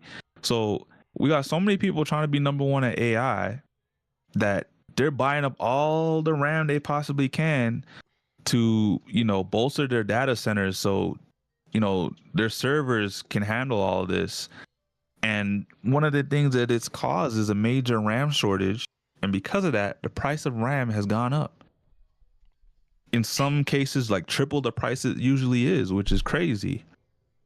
So what do you guys think about this? Because, you know, RAM is in everything. It's not just in consoles or PCs. It's in cars. It's in phones. It's in tablets. It's in laptops. You know, anything that's an electronic pretty much is capable of using RAM or having RAM in it.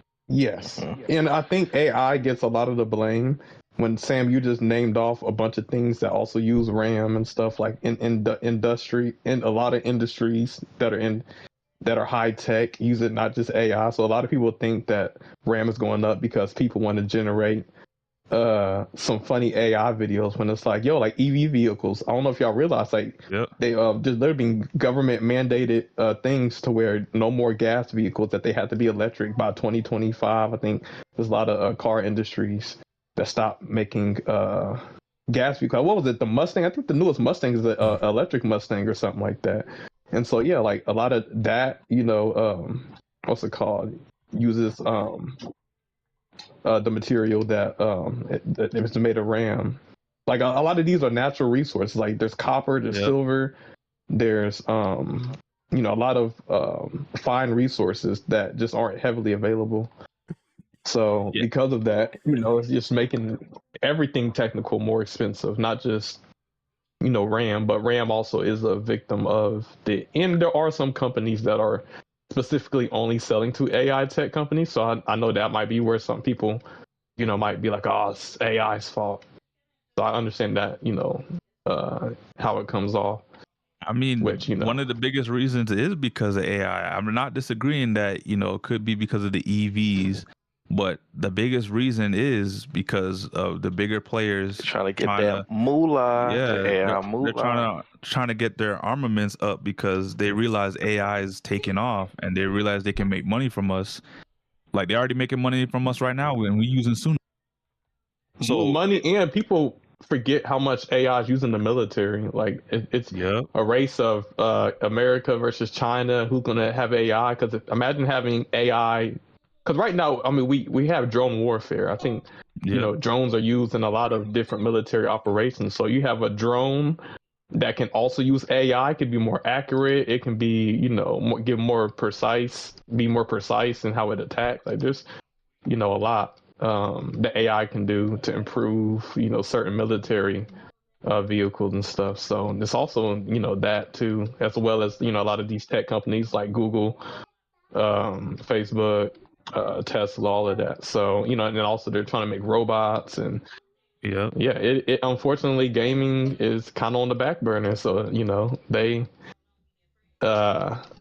it's gonna be a little bit more expensive since, you know, the resources are only so finite. It's gonna be a lot more expensive, man. Yeah, I think it's like double or triple the price, you know, bro. But things are going up regardless. Everything's up, it seems like. It is, but like if you were gonna build a PC and you didn't before now, you're screwed, bro. Like look at all that. Yeah, so I'm like me without RAM. Unless I just want to pay a bunch of money, you know. The only way you can build your PC at this point is you put everything together in mind of not having RAM right now, and then you figure out the RAM situation like a year from now. But that's fucked because the thing is, you want good RAM though. Yeah. Because think about it this way: the PC you're gonna build that would cost like $2,000 for like a solid PC. Look at it this way: you got to spend like maybe 1.5 on the PC without the RAM, and then when you buy the RAM separately by itself, it could cost you $1,000. Yep. So Yeah, you spending half the price of your PC just on RAM. Yeah, man. So Angel, you fortunate, my guy. You fortunate, man. What do you think about all this, Angel? You better With the whole RAM going up. your PC. Angel feeling life, good bro. right now. Protect your PC like it's one of take your care of it, kids. dust it out. You know what I'm saying? Yeah, Angel, I might have to come over. Where you at? That's crazy. I mean, the RAM prices, like I get what you're saying with the RAM prices and all these other devices use RAM, but it hasn't been a problem until the big companies are investing so much into AI that they're buying up the whole inventory of RAM because they need the RAM in order to run the AI stuff that they're trying to run. So I mean, because if you think about it, RAM wasn't a big problem, and we had iPhones, we had Xboxes, we have everything that used RAM. But as soon as AI's resurgence went up, that's when all these companies are buying out all the RAM stock because they need all the RAM that they can get in order to power up these AI systems. So I mean, it sucks because it's gonna be a thing. Same thing with GPUs might be a problem too, because AI also use GPUs. So so be worried on that, because eventually a lot of these computer parts are gonna be fucking gold at this point, because AI is gonna be the reason why all this shit's gonna get jacked up, which sucks. It really does. I forgot what it was during COVID, but there was a shortage on something, and tech had to like kind of scale back because of it. I forgot what it was, and I remember one of the big reasons why Microsoft kind of had to scale back their cloud services, like in terms of how many servers they had, was because of AI. They started using the Xbox Series X for server blades, or not the Series X, the One X. Was it? No, they used the Series X. No, they used blades. the One X at first, and then they switched them out to Series X. Series X, yeah. I forgot what was the reason why we had such a shortage. That was the first shortage we had, but this one's going to be a lot worse because it's AI. AI is the new thing. It just came out, and everyone's trying to shore up right now their servers and their databases. What I think scummy about all of it is a company being like, we're not going to sell to the random consumers. We're only going to sell to big tech companies. Like literally, they said we're only selling to the AI tech company. I don't like that, because it's like, man, the way they'll look at this is capitalism, because they'll be like, hey, they're making money, right? Because all of their products that they made are getting bought, but it's only getting bought by one person.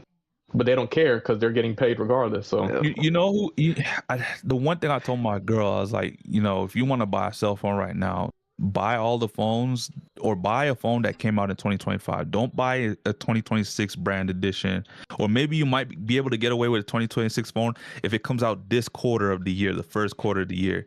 Don't wait till like the second, third, because that's when you're going to see those phones come out with no significant upgrades and a bigger cost because the shortage on RAM. The only company I think in terms of cell phones that's not going to get affected is Samsung. They make their own RAM. They make their own memory chips. So Apple, the iPhone, that's going up in price.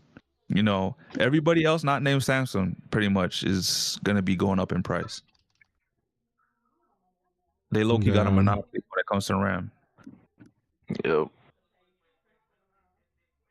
Yeah, but we're talking about this. One of the bigger issues on just RAM going up is a couple weeks back we was just talking about Valve coming out with the Steam Machine 2.0. Like, how do we feel about this now? Because they didn't come out with a price. Remember, they didn't $2,000, $100,000. Yeah, and now everyone's speculating the price is going to be not worth the squeeze. Bro, not only that, I heard the Steam Machine along with the PS6 and the new Xbox. I heard all this shit might get delayed. Yep, till 2028 at least. And I was low-key looking forward to the Steam Machine, man. I was so too, now I'm like, you know what this also says? The GTA Rockstar could delay their game until 2028 as well. They're already talking about it, man. They're already talking about it going to 2027. Yeah. I knew it wasn't coming. Once they delayed it in November, I knew it was come out in 2026. Listen, GTA prepare to game forever, prepare to three-peat on your most anticipated game. Yeah, man, this You what I'm will be wondering if winning Rockstar that. trying to catch Michael Jordan's record going 6-0. Like, Listen, they don't care, bro. Like they trying to create a dynasty right here in the Game Awards. once they push that bitch to the end of this year, I knew it was a wrap, bro. I knew it, man. If if you a ball and gun gamer and all you looking for is GTA as I feel your sorry for you. holy grail game, you need to pick up a different hobby, my boy. Yeah, I know that some people like, I'm gonna be a content creator for this game when it comes out, make so much GTA content. Hey, They trying to join the T Grizzly server in GTA 6, man. The LeBron James server, man. That's dead, bro. That's crazy. Oh, But for real though, like honestly, the talks about this Steam machine kind of just went in, like it came and it's just done. It's done. Like I don't think anyone is interested in this console anymore. It is bad timing. I don't even think it's just bad timing. I think they announced it at the right time. It's just the AI shit took off at the same time. AKA bad timing. I don't think it's bad timing because remember, Nano, this came out before all that AI shit. I think it was like a week after. Right. It was good timing, and then it turned out it's actually not good timing. And one of their main competitors was Microsoft. So what do you think? Do you think Microsoft was like, oh, Valve's coming out with a console and it's trying to compete with our hybrid console? Nah. We buying up all the RAM tonight. What do you think, Angel? You think there's any validity to that?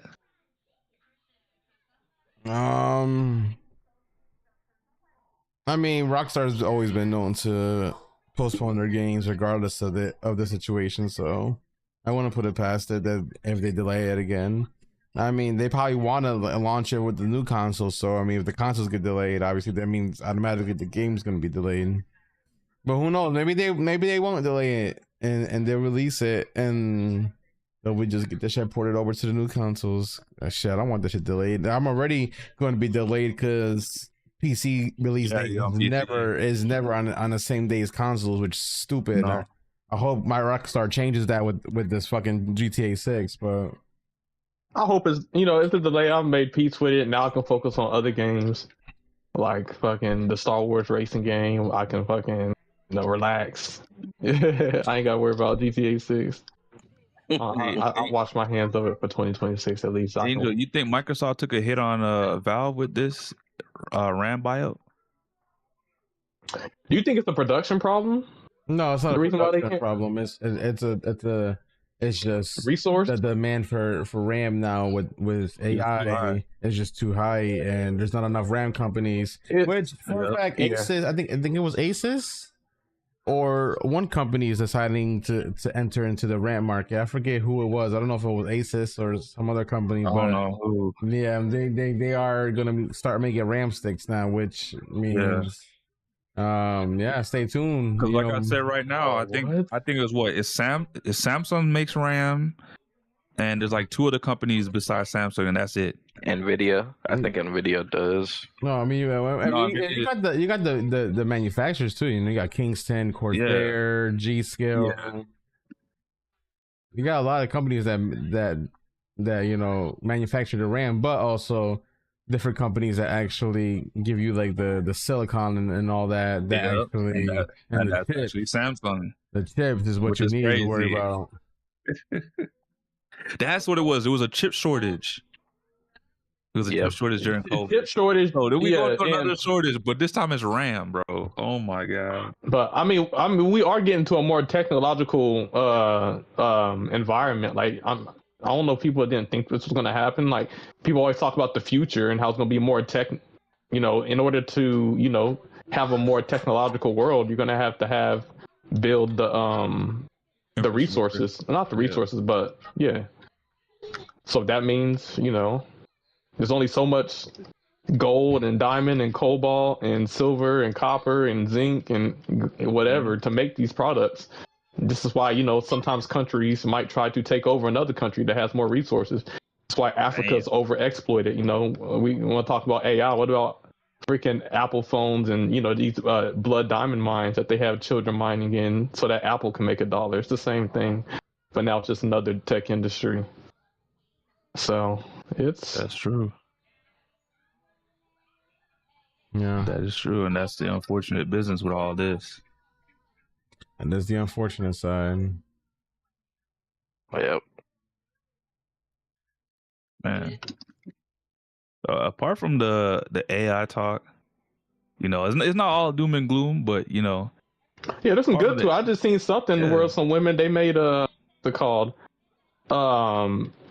something using AI that can help detect cancer in people a lot sooner than normally. And you know, there's a lot of medical advances that you know AI has actually helped in the medical field. So because people, I guess people's arguments with AI can make mistakes, and they don't want something of AI to make a mistake on somebody's health. They don't realize how much mistake is human error.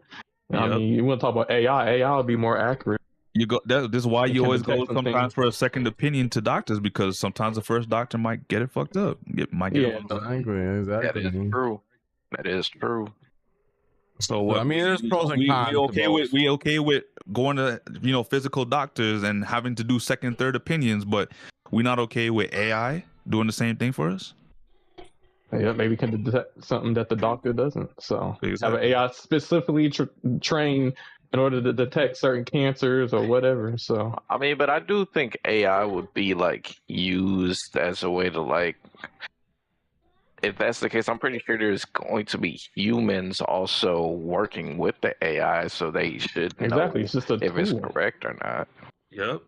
Like I said, AI should be utilized as a tool, like how we use calculators. Mm-hmm. It's not like they're having somebody that's not working in that field, that's in the doctor field, that's gonna like, look at what the AI is doing and not know what the fuck's going on. Right. That's why it's always good to, I mean, if you're going to use AI, it's always good to have somebody that knows what they're doing without AI, so they can actually see what the AI is saying and they actually understand what the AI is saying. You know what I'm saying? So you can have the AI's opinion and also the doctor's opinion, and it could be a good combo. You know what I'm saying?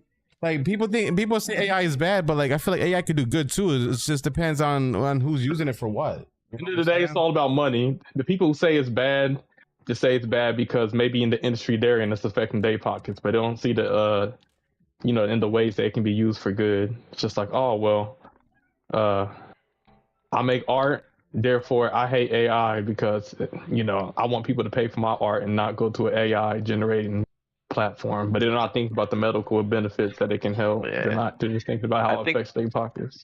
I think depending on what it is, some people kind of think AI is like kind of lazy, but I think there's context clues for AI. I don't like this idea that working harder means better, or something being more difficult means a better product. But I feel like everything ain't got to be difficult. It's like people hold something being hard, like on their chest. Like everything should be hard. If there's a way you can do something, get the same result, but an easier process, go for it. I mean, that's the reason why we got cars. Before we used to walk or use horses, but they like, wagons. How can we make wagons? How can we make this process easier? They made cars. You know what I'm saying? How can we have steam powered trains? Now we have electric trains. Yeah, I'm sure somebody was the best horse rider and blah blah. But carriage, he had a carriage business. Yep, he went out of business, but he probably started making cars. So it's just like. Exactly. I mean, like I said, I don't have a problem with AI. AI can be useful in the right hands, and you can definitely use it to better your life. I don't want to say better your life. It's just you can make your life a lot easier if you actually accept it and actually let it help you. Yep. Yeah, I'd say the big downside that's scary, and I haven't know if it's been used yet, is somebody framing you. That'd be scary. Like if somebody's like, "Yo, already." I swear I heard something where someone got framed by an AI a lot of times people can tell. Like sometimes there's watermarks, or sometimes it's just like I don't know. There's certain things to give away. But imagine like the police want to frame you for something, and I'm like, I wasn't there. You ain't got no evidence, and they're like, look at the tape. We got you on camera, and then it's like some AI video. That's I think what most people like that RDC video, that RDC split. Oh man, that'd be crazy. Imagine the government start using this to take down people that they don't like. Exactly. That'd be That'll be bullshit, bro. That'd be a scary time, bro. It'd be a scary time. It kind of hire an AI hitman. Who else said that? Right? I guess you'd have to have an AI that can detect whether something's generated by AI, and then that's kind of like your safeguard. So eventually, we're gonna get to a point where we're in Autobots versus Decepticons. You're gonna have your good AI, you're gonna have your bad AI. All I know is I'm gonna be looking for Optimus Prime, bro. Yeah, we need to get Optimus AI on the scene ASAP before we get messed up, man. See Megatron before there's an Optimus Prime, bro. It's a wrap for us. Right? Hey, Zuckerberg is already working on. You know Tesla's working on Megatron. Terminators and shit. Yeah, they Skynet down, and we see T-4000s running around. Whatever, it's over, bro. Apparently, Grok was sounding like a Nazi on Twitter. That's I think it was Grok 2.0 or something like that. Yeah, bro, Megatron is coming. But I want to say one of the positives to AI, I remember, I'm not going to name them, but, the damn journalists over in Europe decided to give Arc Raiders, what was it, a 2 out of 5, and dropped the score from a 93 or 94 to an 87, which at the time was rated the highest for a multiplayer game of all time. Shout out to those Europeans. Not you, Ferrari, you good. But, the developers came out and said, we get that there's a big uproar right now against AI. The way we utilize the AI is to help in terms of future content, because the way we utilize it was we did a contract with voice actors. We didn't utilize AI to, kind of cut costs or not have to pay anybody for doing voice lines. We used AI. We did a contract with voice actors. They gave us their voice. They did lines for us. They came in the studio. They did lines for us. But for future lines that we want to add to the game, we can't always just contact a voice actor. They might be busy. They might have other projects. So, we did a contract where we could use their likeness again. And it was mutual. And they got paid for it. And, at one point, one of the studio heads at, I think it's Arrowhead, the one that made Helldivers 2, he's like, props to them, because props to Embark Studios, the ones that made Arc Raiders, because AI is a useful tool. When utilized the right way, it could do a lot of good things for your team and your game. And I honestly agree, because we've seen what's going on with Arc Raiders. Yeah, they might have used AI for voice lines. They've done it in the finals, but there wasn't no scrutiny then. Now we got journalists picking and choosing when to give a bad mark on a game or a studio. Like, what are we doing? I get it's hip, to be against AI, but in certain lights, like we said earlier, it's useful to have AI to, sometimes streamline development, not cut costs or cut corners, but, to help with productivity. Sometimes, like I said earlier, you might have to contact the same voice actor and you can't get them because they're busy or they're somewhere else in the world. This is a good way where you can kind of still be able to stay on task, because sometimes to do things, there's deadlines. Like you're going to do a DLC, like what we see with Bungie and Sony. You're going to do a DLC and you're going to take 2 years. Sony's like, nah, we're going to cut some jobs at your studio now because you're behind schedule. Like, this is a good thing that could be utilized. So I like the fact that, we had different studio heads coming into defense for other studios, because, it's not all bad when it comes to AI in this sense, I think. Yeah, I think it's about royalties. I mean, look how many Nickelodeon stars, you would think, oh, you're famous, you're on TV, you're on a TV show, and now they're strung out on drugs or something like that. As long as, as they make money, you get royalties, you get paid off of, whatever they want to do with the show, I think that's the best.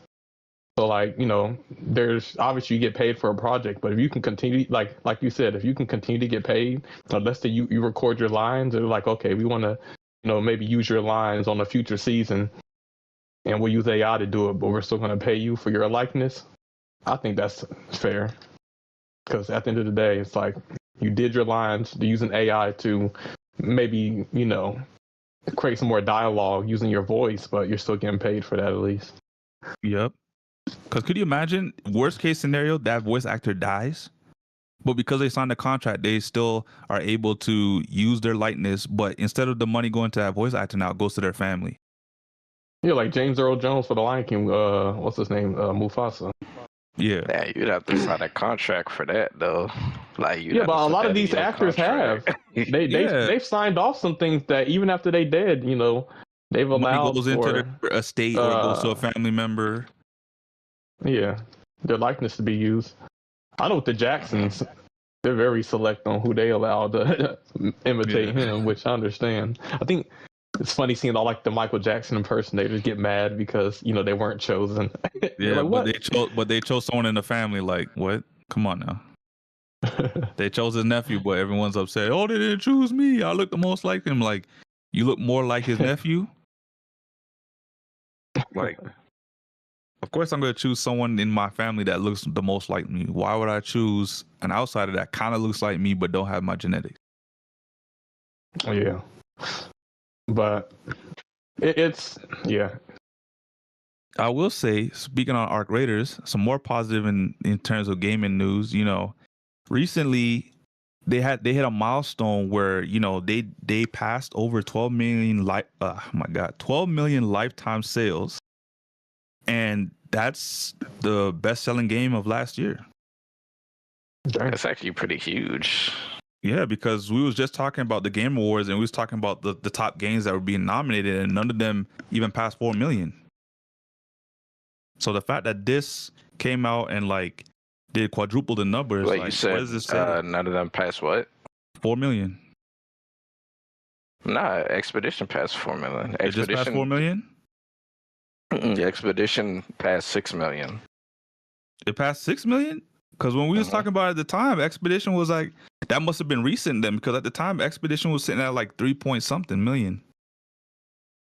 No. Expedition hit 3 point something million a long time ago. Yeah, within its first month. Yeah, it hit 3.33 million sales. It hit like that. it hit 5 million a couple months after that, and now it's past 6 million. Okay. Well, I guess there's only 2 games that hit the 5 million mark so far. That's Expedition and Arc Raiders. Well, I don't know how much did Silk Song do? Because I know Silk Song was going crazy. I can pull up the numbers right now, but yeah, look that like up I real said, quick, we was looking at the numbers earlier. Any disjustice.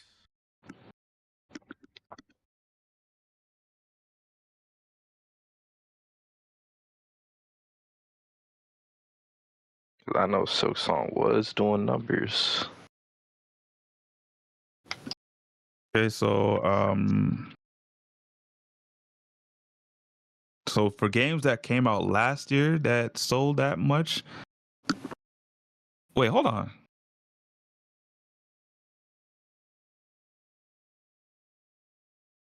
Okay, there we go. Yeah, so best-selling games of last year, or the games that came out last year. Oh, but they're not showing the numbers. They're just showing what place they were. That doesn't help at all. Nah, just Google how much currently right now. How much did Silk Song? So, well, I guess you could just do last year if you're just kind of last year.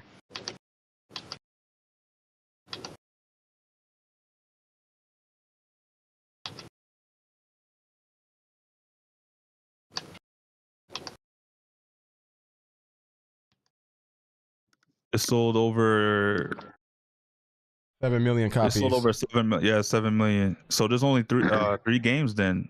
No, Battlefield as well. So only 4 games that did over 5 million. So, you know, Arc Raiders, Battlefield, Silk Song, and Expedition.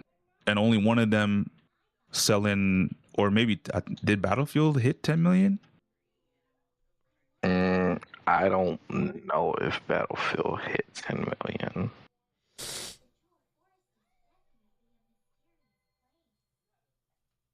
Okay, so Battlefield actually sold the most. It sold 20 million by December.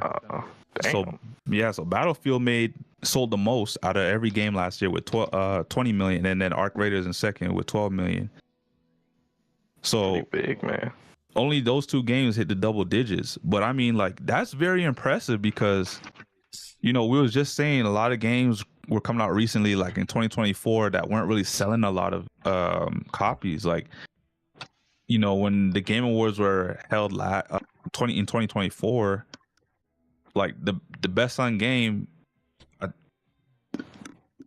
What was the best selling game? But I know the game that won Game of the Year beat out Black Myth Wukong, and Black Myth Wukong was doing Arc Raider numbers in terms of sales. I think it was sold around like what 12 million or something like that as well. Did it? Yeah, it was in the double digits. If I look at it now, it's only gonna give me like current sale numbers. But like at the time, because remember Black Myth Wukong came out in like I believe July or August. I believe it was August, and within that time, I know it sold as much. I know that shit was probably going crazy in China. It was. That's part of the reason why it sold that much. A lot of the player base also on Steam was from China. Makes sense. So, in terms of like games that came out like this, or not this year, but last year, I'm still thinking about 2025. Jesus. But games that coming out last year, there's a handful of them that crossed 5 million, and just 2 of them that did double digits, which is impressive. But for a game like Arc Raiders, what was even more impressive than just them hitting the 12 million mark was the fact that they kept 91% of its player base since launch, bro. Not only that, within 3 months, it passed its launch numbers. Like, I think it launched with like 460,000 people on Steam, and then like I believe it was sometime in December, it hit like 480 or 490,000. So like everyone say, "Oh, just wait till the honeymoon phase is over." There is no honeymoon. It's forever. I don't know about it being forever, but I will admit I do think the game will last longer than a lot of people expected, including myself. Hey man, when I first saw this game being announced by Embark, and this, mind you, this is after me playing the finals, because the finals came out. I'll give it a year. Because what was supposed to happen was the finals was supposed to come out, and then the year after Arc Raiders was supposed to drop. But the way they implemented Arc Raiders, it wasn't supposed to be a PvEVP game. It was actually supposed to be PvE orientated, and just us versus the robots. And then the devs were like, "This is a boring game. How can we incorporate PvP action?" Then they added PvP. And that's why the game got delayed 3 years, and it came out in 2025. But for me, coming from the finals, I'm like, okay, this game is another Embark game. It might be a banger because the finals is a banger, but they only made one game so far, so I don't know if the second game is going to be good, but I expect it to be on a smaller scale. No, man, that game really surprised me, and I guess a lot of other people, and it's just deserving of it because they do a damn good job. There's weekly updates. There's always a roadmap after the current roadmap that they showed us is ending. They're already giving us another roadmap. They're also talking about a 10-year plan. How many games do you see that come out as a live service that's a big multiplayer game talk about a 10-year plan? Destiny. Yeah, but that's just Destiny. That's what I'm saying. A lot of games. Yeah, Destiny. Remember the Warcraft? Okay, the World of Warcraft is different, Angel. You know that. That shit started the whole thing. Final Fantasy 14. Did they say a 10-year plan for Final Fantasy 14?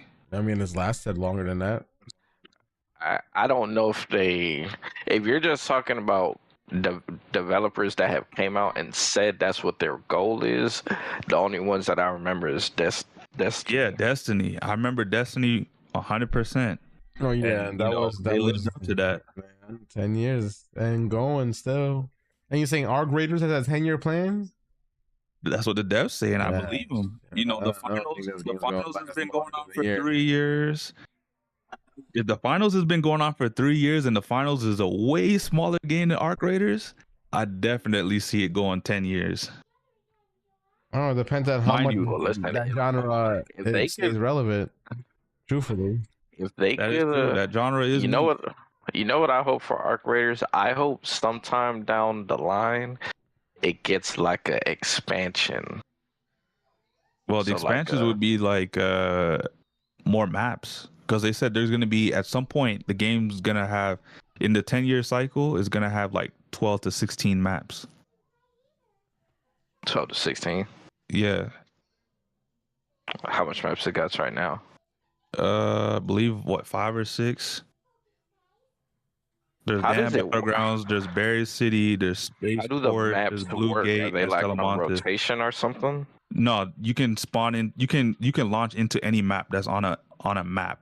So essentially, there's a section that says map or play, and when you go into the play menu, it'll show you like some kind of billboard on a wall, and there's like 6 different locations you can load your match into, and all those 6 are the maps that are open that are in the game right now. Do each maps have different items you could get? Some of them, yes, but generally, most maps carry like the same amount of loot. There's only specific maps that carry like Exodus items, and Exodus items are like end game items you need for like legendary weapons. Okay. Do you have any Exodus stuff? Yeah. Because I've been going to every map. Anytime I need something, I just go into that map. You be going out during nighttime? Yep, because it's you get more loot. It's a 2 times multiplier. So you always want to do events that have 2 times multiplier, because if there's a area in the map that says a high loot location, that means you have the possibility of getting like 2 times of that work that you normally get just loading in onto a normal map variant. So I would say every map in the game has it leans to one direction. There are some maps that are balanced where it's just like, oh, there's PvP and PvE. There's some maps where just more PvE. And then the latest map that came out with Telemontes is more PvP centric. So apparently the newest map that was leaked to come out next is leaning more PvE, and it's by like a waterfront. And it's got a lot of people going crazy because by the leaks on the concept art for that map, that shit is huge. And if anyone was curious where this game was like based on, it's based on if I'm not mistaken, was it Italy or Spain? Right by a mountainside, not a mountainside, by a volcano. So a lot of people are speculating and using Google Maps and looking at the surrounding area to figure out, different possible locations for future maps in the game when they come. Okay. Sounds pretty good, man. Yeah, man. Well, listen, man.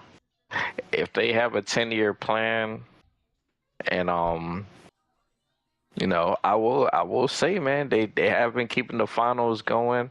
I know it doesn't have as big as a player base, but I think that goes to show, if the finals does have its core fans, and I'm pretty sure Arc Raiders probably, I wouldn't be surprised if the success of Arc Raiders has them like in another mode, bro. They like, damn, like we really gotta like go crazy with this game. So well, they are, because think about it this way: even the devs didn't think the game was gonna blow up. That's why they had big server issues within the first month, and they had to adjust.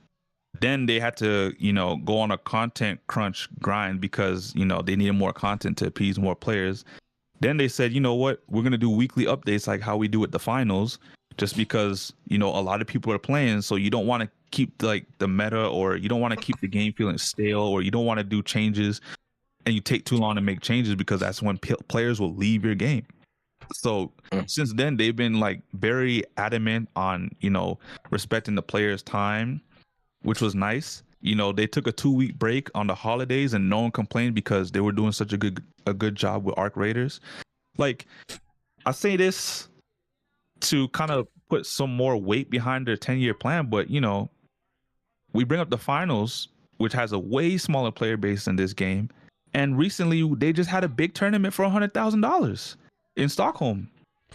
So nice. If they're gonna do a tournament for a small game, which honestly you don't really see get done. Well, I mean Speedstorm, but at the same time, you don't really see small games get big tournament prizes like that. $100,000 is kind of a lot for a game at a small scale like that. So if they're able to do something like that, just imagine what they're gonna do with Arc Raiders.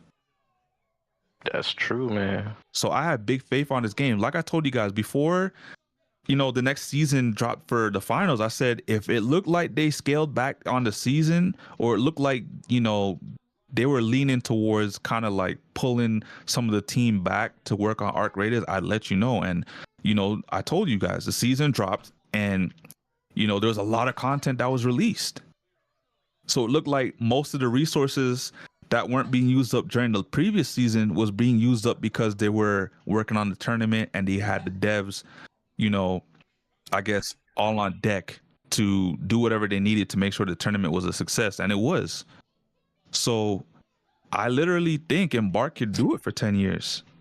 Will it still be as popular in 10 years? That's the real question. So I think the 10-year thing is real, but will it still be as popular in 10 years? I don't know. Yeah, that's the thing. I mean, because there's a lot of games that lasted longer than 10 years, and they're still there, but the beginning player base is not there. Like they still have a healthy player base, but it's not what it used to be. Exactly. I'm just very excited because this helps gaming. Honestly, like Arc Raiders' success is gonna help gaming, because we was just shitting on freaking Marathon because Arc Raiders released and no one expected Arc Raiders to be great. And what happened with Marathon? It looked like they literally had a turnaround because they released some shit recently, and the game looks completely different. I heard that game was getting better. Yeah. So here, Angel, I'm gonna show you this. I'm gonna send this video to the fun fact about Marathon too. The pre-orders went live, right? And the people that pre-ordered Marathon were getting Destiny 2 installed on their PCs and consoles. And Marathon was listed as a DLC in Destiny 2. That shit was hilarious. Oh my god! These guys can't stop taking L's, man. What the hell? Just when we was talking good about them because this game was starting to look good, people pre-ordering the damn game and it's installing freaking Destiny 2 instead. So is this game even real? No, it is. It's just funny that they did that, because I'm pretty sure people looked at that and they thought that was that on purpose. I have no idea, but I thought it was funny. Yeah. I don't think it was on purpose, but like accidentally on purpose, I guess. Maybe I feel like it is. Try to get new people. Try to get people to play Destiny for the first time by accident. And see if they like it. That's an oxymoron, bro. I don't think they accidentally did it on purpose. But that is funny. Like, we need to get the numbers up. Nah, but I have heard some good things about the game. Like, what's so crazy? I think the first time I heard about the game when you guys were talking about it, kind of trolling it, and then the next thing I see this video come up about them like talking about the game, and people saying that it looked better or something like that. They did a lot of changes from what I've seen. I mean, it looks interesting, but I still won't play it. I don't like extraction games. So damn. You're not gonna give it a chance. It's taking resources off my baby, bro. They're taking Dez off my baby, and that's a problem. I'm not gonna lie. What if you actually like it though? Angel, you can play the video while we talk about it. But as I was gonna say, I saw this video and I was like, it looks promising, but the damage is already done. I don't think I'm touching this game, even with a 10-foot. Damn, the damage is done. Yeah, after all that plagiarism shit that was happening from the devs, copying people's artwork and putting it in the game, I was like, man, I can't support this. Damn. I mean, I just hope that this game flops. Actually, no, I don't hope it flops. Because that sucks. Let me not say that. Okay, I just hope that the game is worth it. Listen to me, Angel be hating on it if it's a multiplayer game. This man hated on Battlefield 6. He's like, oh, Call of Duty, wait till Call of Duty drops. Call of Duty drops and that shit's ass. You didn't hear Angel say nothing. Now he's saying, he hopes this game flops, and it's from the same studio that makes his favorite game. Yeah, you should hope the game does good. Hold on. Let me retract this way. Let me retract that. Sony might get rid of Bungie. That means no more Destiny. I hope the game does good, because the developers did work hard on the game. So I don't wish bad on the game. I just said that because they took my resources out of Destiny 2. That's all. I know Destiny 2 is in a horrible spot. That's all. It's more like damn, you making my other game trash now because you fucking focus on this bullshit. That's all. No hate on the game. It's just, one of those things. But I will say, if this game doesn't do good, Angel, I don't know how Bungie recovers, bro. And I think Sony might close the studio down. For Bungie to recover, they need to bring Oni back. That game is a freaking hidden gem. I don't know why they haven't. Wait, so is Bungie is Destiny 2 not making them money? It's making them some money, but it's been in the decline. It's been in the decline. Yeah, it's been on a decline, and hopefully they get back to what Destiny was. But I think what it is they're over here doing Destiny for the casuals, and then the hardcore fans is just like, bro, this is just too easy. Where's all the hard shit? You know what I'm saying? They took a lot of shit. Destiny used to be all about gunplay. Now it's all about abilities. If you got a cracked out build, you don't even need a shooting fucking gun at that point. Your ability is doing all the work. This is why I say you should not cater your game towards the casuals. Even though they're the vast majority of your games, a lot of the casuals play these games sometimes because they watch the niche players, the competitive ones, and they're like, oh, I can kind of be like them. Let me try. You know what I mean? They watch the streamers who are competitive. They watch all the pro gamers in the game that are competitive. So the minute they see these guys not playing the game no more, where do you think they're going? The next game they're playing. I feel like a lot of players went to Destiny players went to Arc Raiders because they saw their boy Astrocross play it, which is probably the biggest Destiny streamer content creator around. Shout out to Arc Raiders and Embark. Fuck that shit. Go back to Destiny. What was that? That's crazy. Yeah, I heard Pro never dropped the game, Nano. Hell no, man. You been playing that 24/7. The only games I see, literally the only games I see playing is that Marvel Rivals. I told you, man. As soon as you touch Arc Raiders, you can't play nothing else. You don't have the time to play other games. I was struggling to finish off Anthem's main story because I was just playing Arc Raiders. I was like, shit. Nigga, you still didn't even beat Expedition, man. What? Who said that? I definitely did. No, you didn't. You ain't beat It's all right. I know you're going to get to it eventually. I'm going to. Especially with the new updates they did, the new dungeon.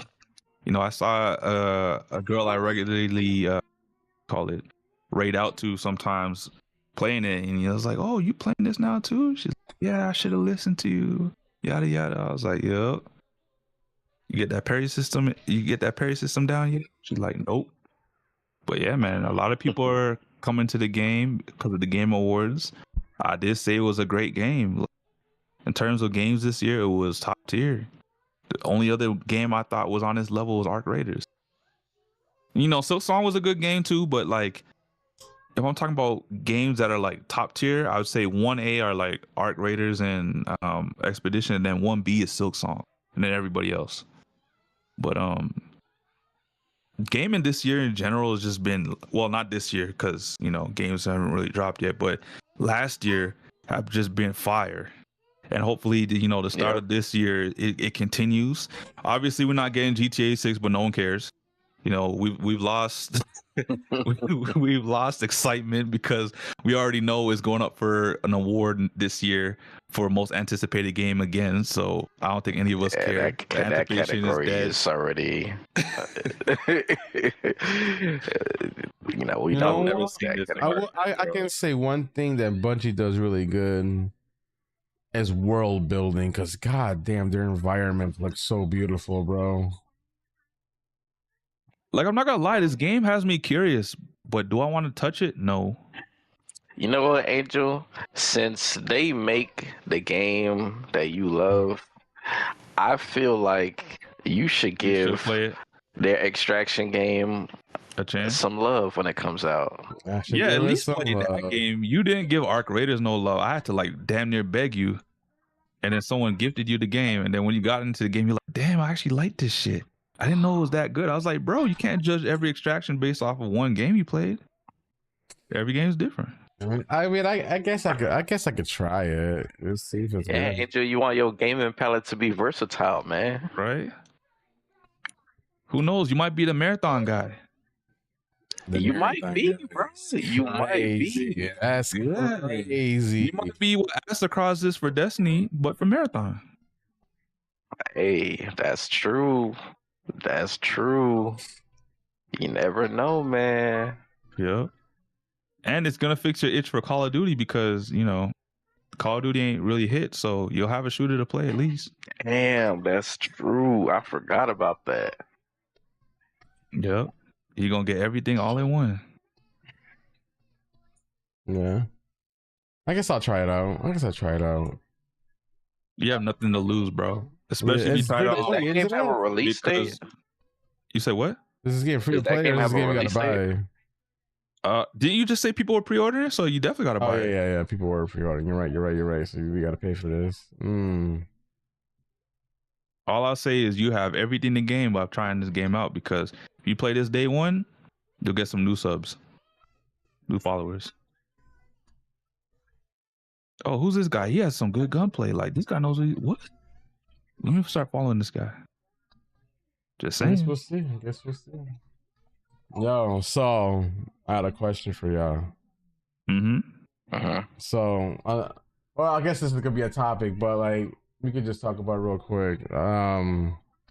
So this Friday we are going to be having a Dragon Ball event, and they have 2 time blocks in this event that is about the anime, and that could be one of 5 things: a Dragon Ball remake, Dragon Ball Super remake, Dragon Ball Super 2 continuation, or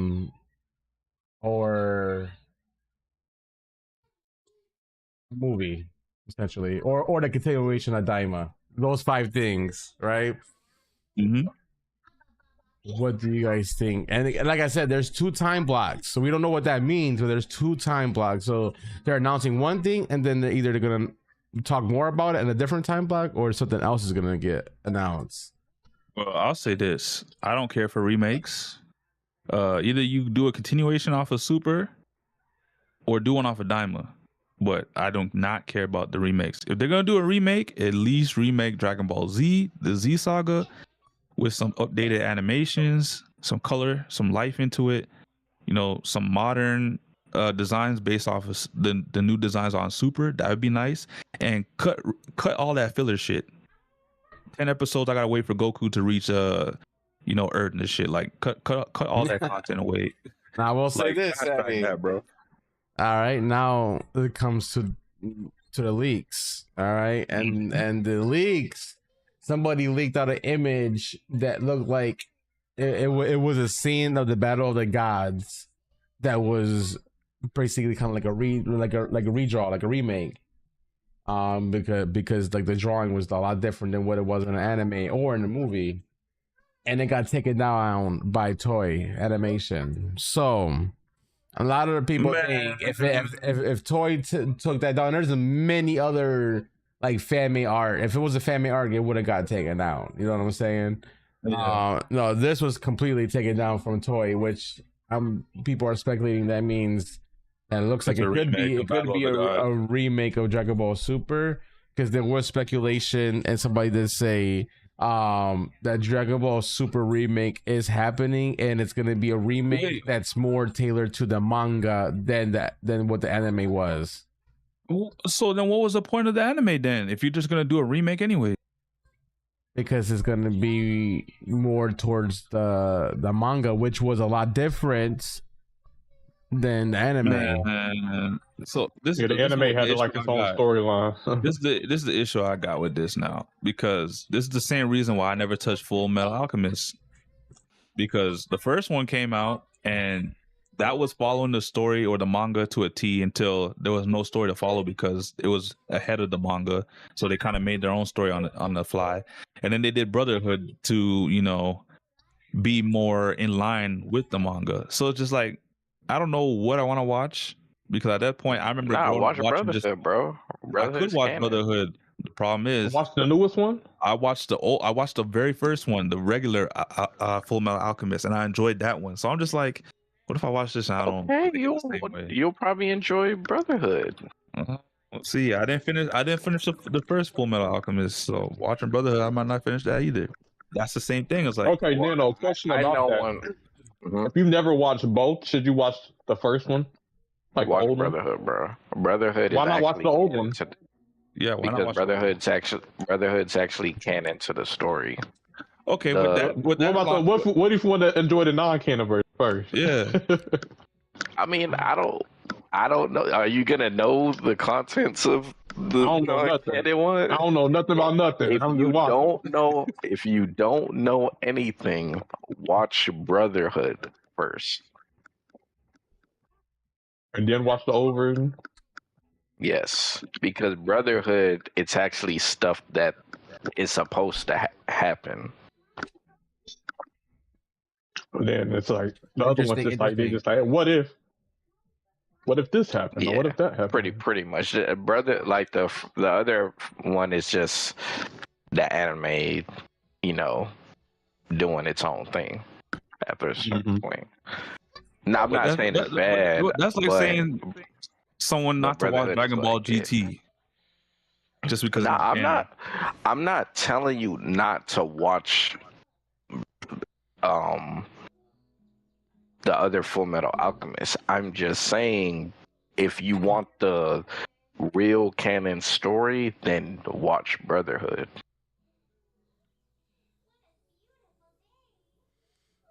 I will say I do hope that it's a continuation of Super More. That's my first choice. I would say I would love the Mario arc to finally get animated, the Granola arc, and then all the other arcs in continuation. You know what I mean? I think that's long overdue. A lot of people's been asking for it. I think it should happen.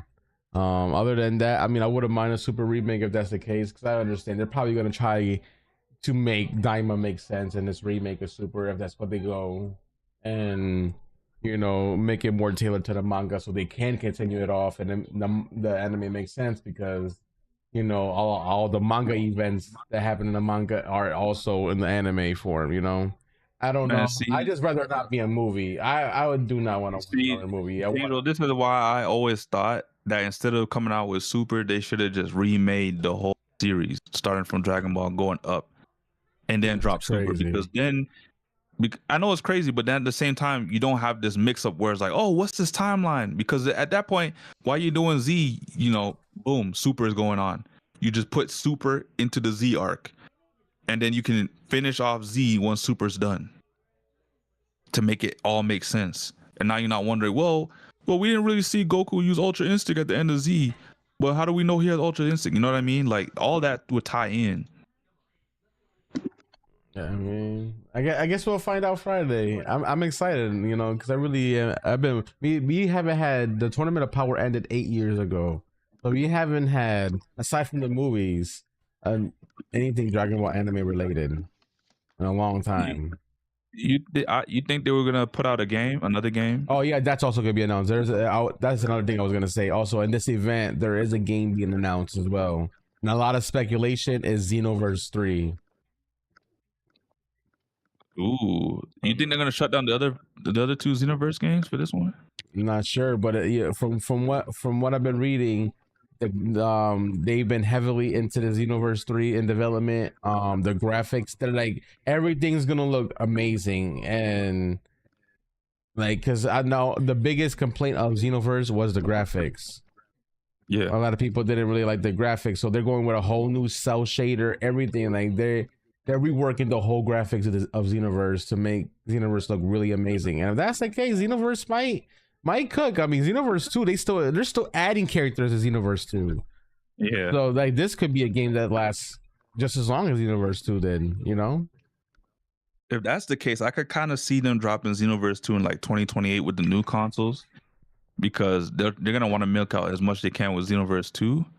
And then when 3 drops in 2028, it'll be on the new consoles. It'll have a new engine, new cell shaders, all that. So it's gonna be looking fresh on fresh consoles. If that makes sense. We'll see. I mean, I do like the Xenoverse aspect of making your own character and whatnot. I think that's pretty cool, you know. And it's like a live service game style, like live service. Like, it's not full fledged, but they do be having events and shit like that in the game and whatnot.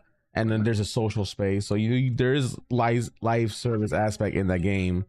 So I'm curious to see how they implement all that, and obviously all the new characters. You know, it'll go ahead align with whatever anime is announced, you know what I'm saying? So, you know, that actually makes sense. I'm excited for the Dragon Ball series. Hopefully this announcement is 2026 new season's about to start. That's all I'm looking for. I want it now. I need my Dragon Ball fix, god damn it. Okay. What thing? Are you gonna get it, man? Listen, I don't really follow Dragon Ball like that, so I don't know what could happen.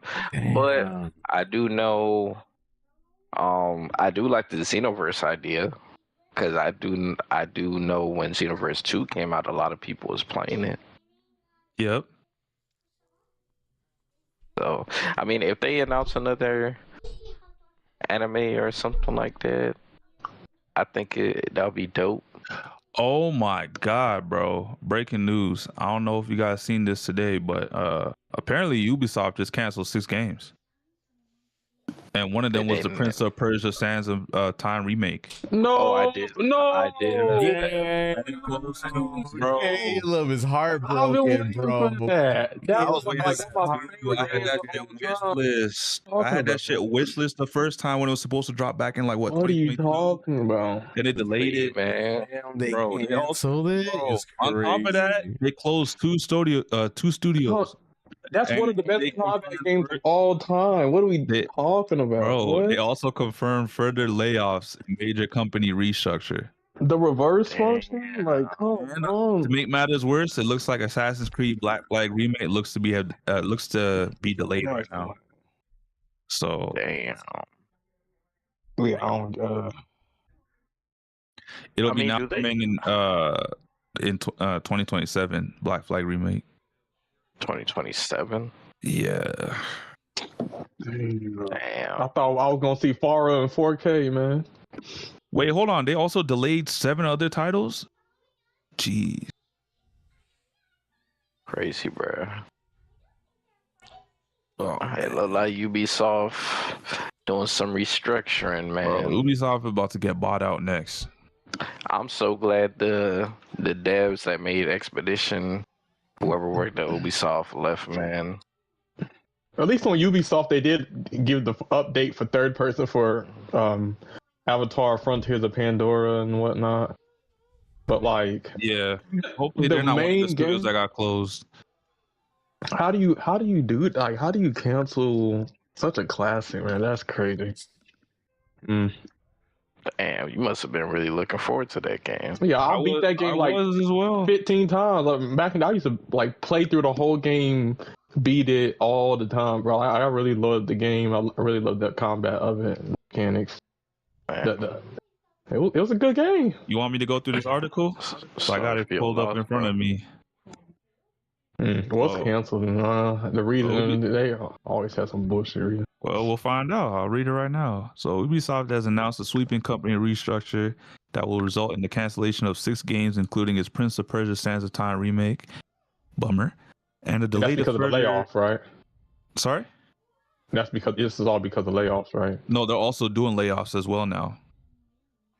So they canceled this game. They delayed another 7 titles, and they're doing layoffs on top. 2 Ubisoft studios will be closed completely as a result of the changes, while others are subject to further layoffs. Of the half dozen games that have been fully scrapped, Ubisoft is only publicly naming one today, its long-awaited Sands of Time remake that was rebooted once already. 3 of the canceled games were new IPs, while 1 was a mobile. Ubisoft's core focus going forward, the company has said, will be on open world games and live services. No specific detail has been given of the 7 titles that Ubisoft has delayed either, though this number does include the unannounced game once set for launch before March 31st. That is widely expected to be the company's Assassin's Creed Black Flag remaster. This will now launch in the coming financial year, so before March 31st, 2027. Ubisoft Stockholm will fully close as a result of the changes. Which games did they make? Oh, no. Having previously collaborated on Avatar, Frontiers of Pandora. Damn. So no more Avatar updates then if they're closing down. This might be a support studio though. It might not be the actual studio that made the game. Alongside mobile studio Ubisoft Halifax, news of which broke last week. Restructurings have also taken place at Ubisoft offices in Abu Dhabi, at Trail Studio Red Links, and at Massive. Oh yeah, I forgot they own Massive, home to the Division. Damn, so the Division might take a hit too now, because there's supposed to be reports of like them doing a Division 3. Yeah, in addition, I read about that too. There's a Division 3 happening. Damn, they closed that studio? No, they said layoffs, right? Restructurings have also taken place at Ubisoft offices in Abu Dhabi, at Trails. So restructurings, but not no layoffs. So restructurings. Okay, so yeah, Division 3 ain't gonna get hurt because the owner of that studio, he's been in high hopes about Divisions. That their Division 2 is now getting like a big update too as well. Yeah, because of that. I heard the Division was gonna get an update as well, or I could be wrong. No, not an update. It's getting a definitive edition they're doing for the first Division. Interesting. That's what they're gonna do.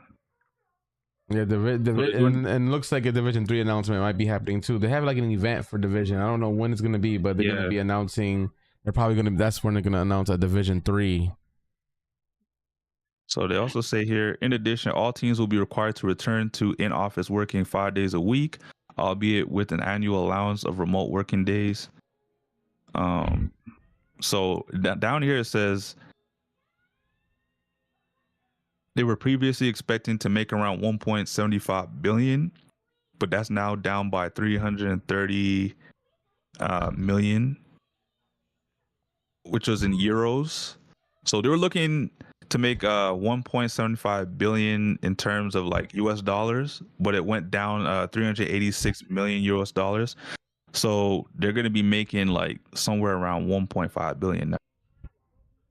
So they did, because of that, they like did the restructures, they did the delays, and they're going to be doing layoffs now, and they 6 games.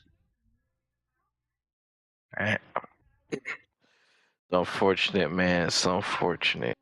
I don't know who Creative House 2 is, but apparently they're going to be ordered to just work on shooters now. So they're going to be working on Division, Ghost Recon, Splinter Cell. I don't know who Creative House 3 is, but they will focus on live experiences. So For Honor, The Crew, Riders Republic, Brawlhalla, and Skull and Bones. Creative House 4 will feature narrative-driven and fantasy-oriented. I guess these are different teams, Creative Houses. Oriented series like Anno, Might and Magic, Rayman, Prince of Persia. How are you guys going to be making Prince of Persia and you just cancel Prince of Persia? Apparently they're going to be doing a Beyond Good and Evil 2. That one's still going on. Creative House 5 will center on family and casual gaming. Just Dance, Uno, Hasbro, Idle Miner Tycoon, Catch App, Hungry Shark, and Invincible guarding the globe. So what's Creative House 1 doing? Oh, here it is. Creative House 1 will be working on Assassin's Creed, Far Cry, and Rainbow Six. So they got like 5 different teams working on specific projects. Damn, bro. The worst thing is they got this Prince of Persia Sands of Time, game picture, and it's all in gray to almost like show that it died. It's crazy. Yeah, that's hard, man. I'm not gonna lie. I was anticipating Sands of Time remake because, like I said, they had it the first time. I wishlisted on Microsoft, the store. Then they delisted the game completely. And I was like, wait, what happened? The game's canceled? Then I heard they delayed it. And it was supposed to drop this year, only to get this news and it's canceled? Yeah, that's crazy, bro. I also heard just before the year finished that they were like delaying the game a little bit just to change some things. So I think that last delay kind of killed the game. Then, It could have. man, honestly, once you delay your game once, it better release the next time, because if you got to delay a second time, chances are your game's gonna get canceled or not released. That's what I've seen so far. Talk about GTA, man. The Rockstar is different though. GTA is just a different game. Like, I got nothing for them, but everybody else, you don't got plot armor, so you delay your game one too many times, like 3 strikes, you out, man. This is what, how many delays on this game? Yeah, GTA is too much of a money printer. I know Caleb. Yeah. I know how Caleb feels, because I didn't even get to finish what I was reading. Caleb's like, "Damn, man, this man went silent." Yo, Caleb, you there? Shit, Don't do it, Caleb. Man. Get out the kitchen, Caleb. Don't do it. Damn. Hey, man. I guess it just wasn't meant to be, bro. So how you guys feeling about this, bro? I know, Nano, you said you read up on this already. Yeah, I heard about this, but I mean, I didn't know y'all were anticipating this game, so I didn't. I grew up playing this game. So the fact that it got canceled kind of hurts, because I was like, what? They're remaking this game? So it's going to be like modern and everything. Like the mechanics are going to be a lot more smoother. The gameplay is going to feel nice. The story is going to look the same, but you know, it's going to, like, graphically, the game's going to look a lot better than when it did when I was a kid playing this game. So I thought this was a big plus. And I thought because they're going to remake this game, they're going to go down the list of all the other games that, you know, involves Prince of Persia and remake those. So I was like, yes, this is going to be the beginning of playing these games again. And then just now read that, you know, it's canceled. So do I have any faith that the other games are going to come out, even though they said, you know, Creative House, whatever number, was going to make Prince of Persia games, but they just canceled this one. So I don't know. I don't know how to feel. I just know that was one of my anticipated games, that and Fable, and, you know, Prince of Persia is canceled. Still get Fable though. Damn. Yeah. Damn. Caleb, you still there? Yeah, I'm here. How you feel, man? Oh, it was BS sucks.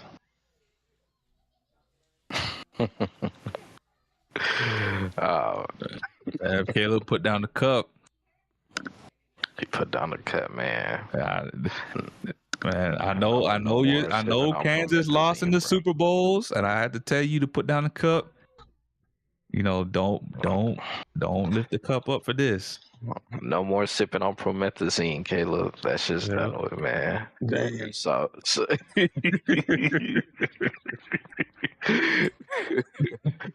oh man.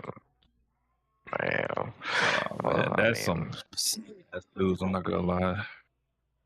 Yeah, but it's kind of bad that I gotta say this, but it's almost the norm in this day and age.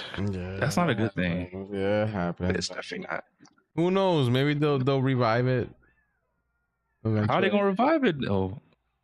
What, 10 years later? Yeah, you never know. Oh my God! Don't say that.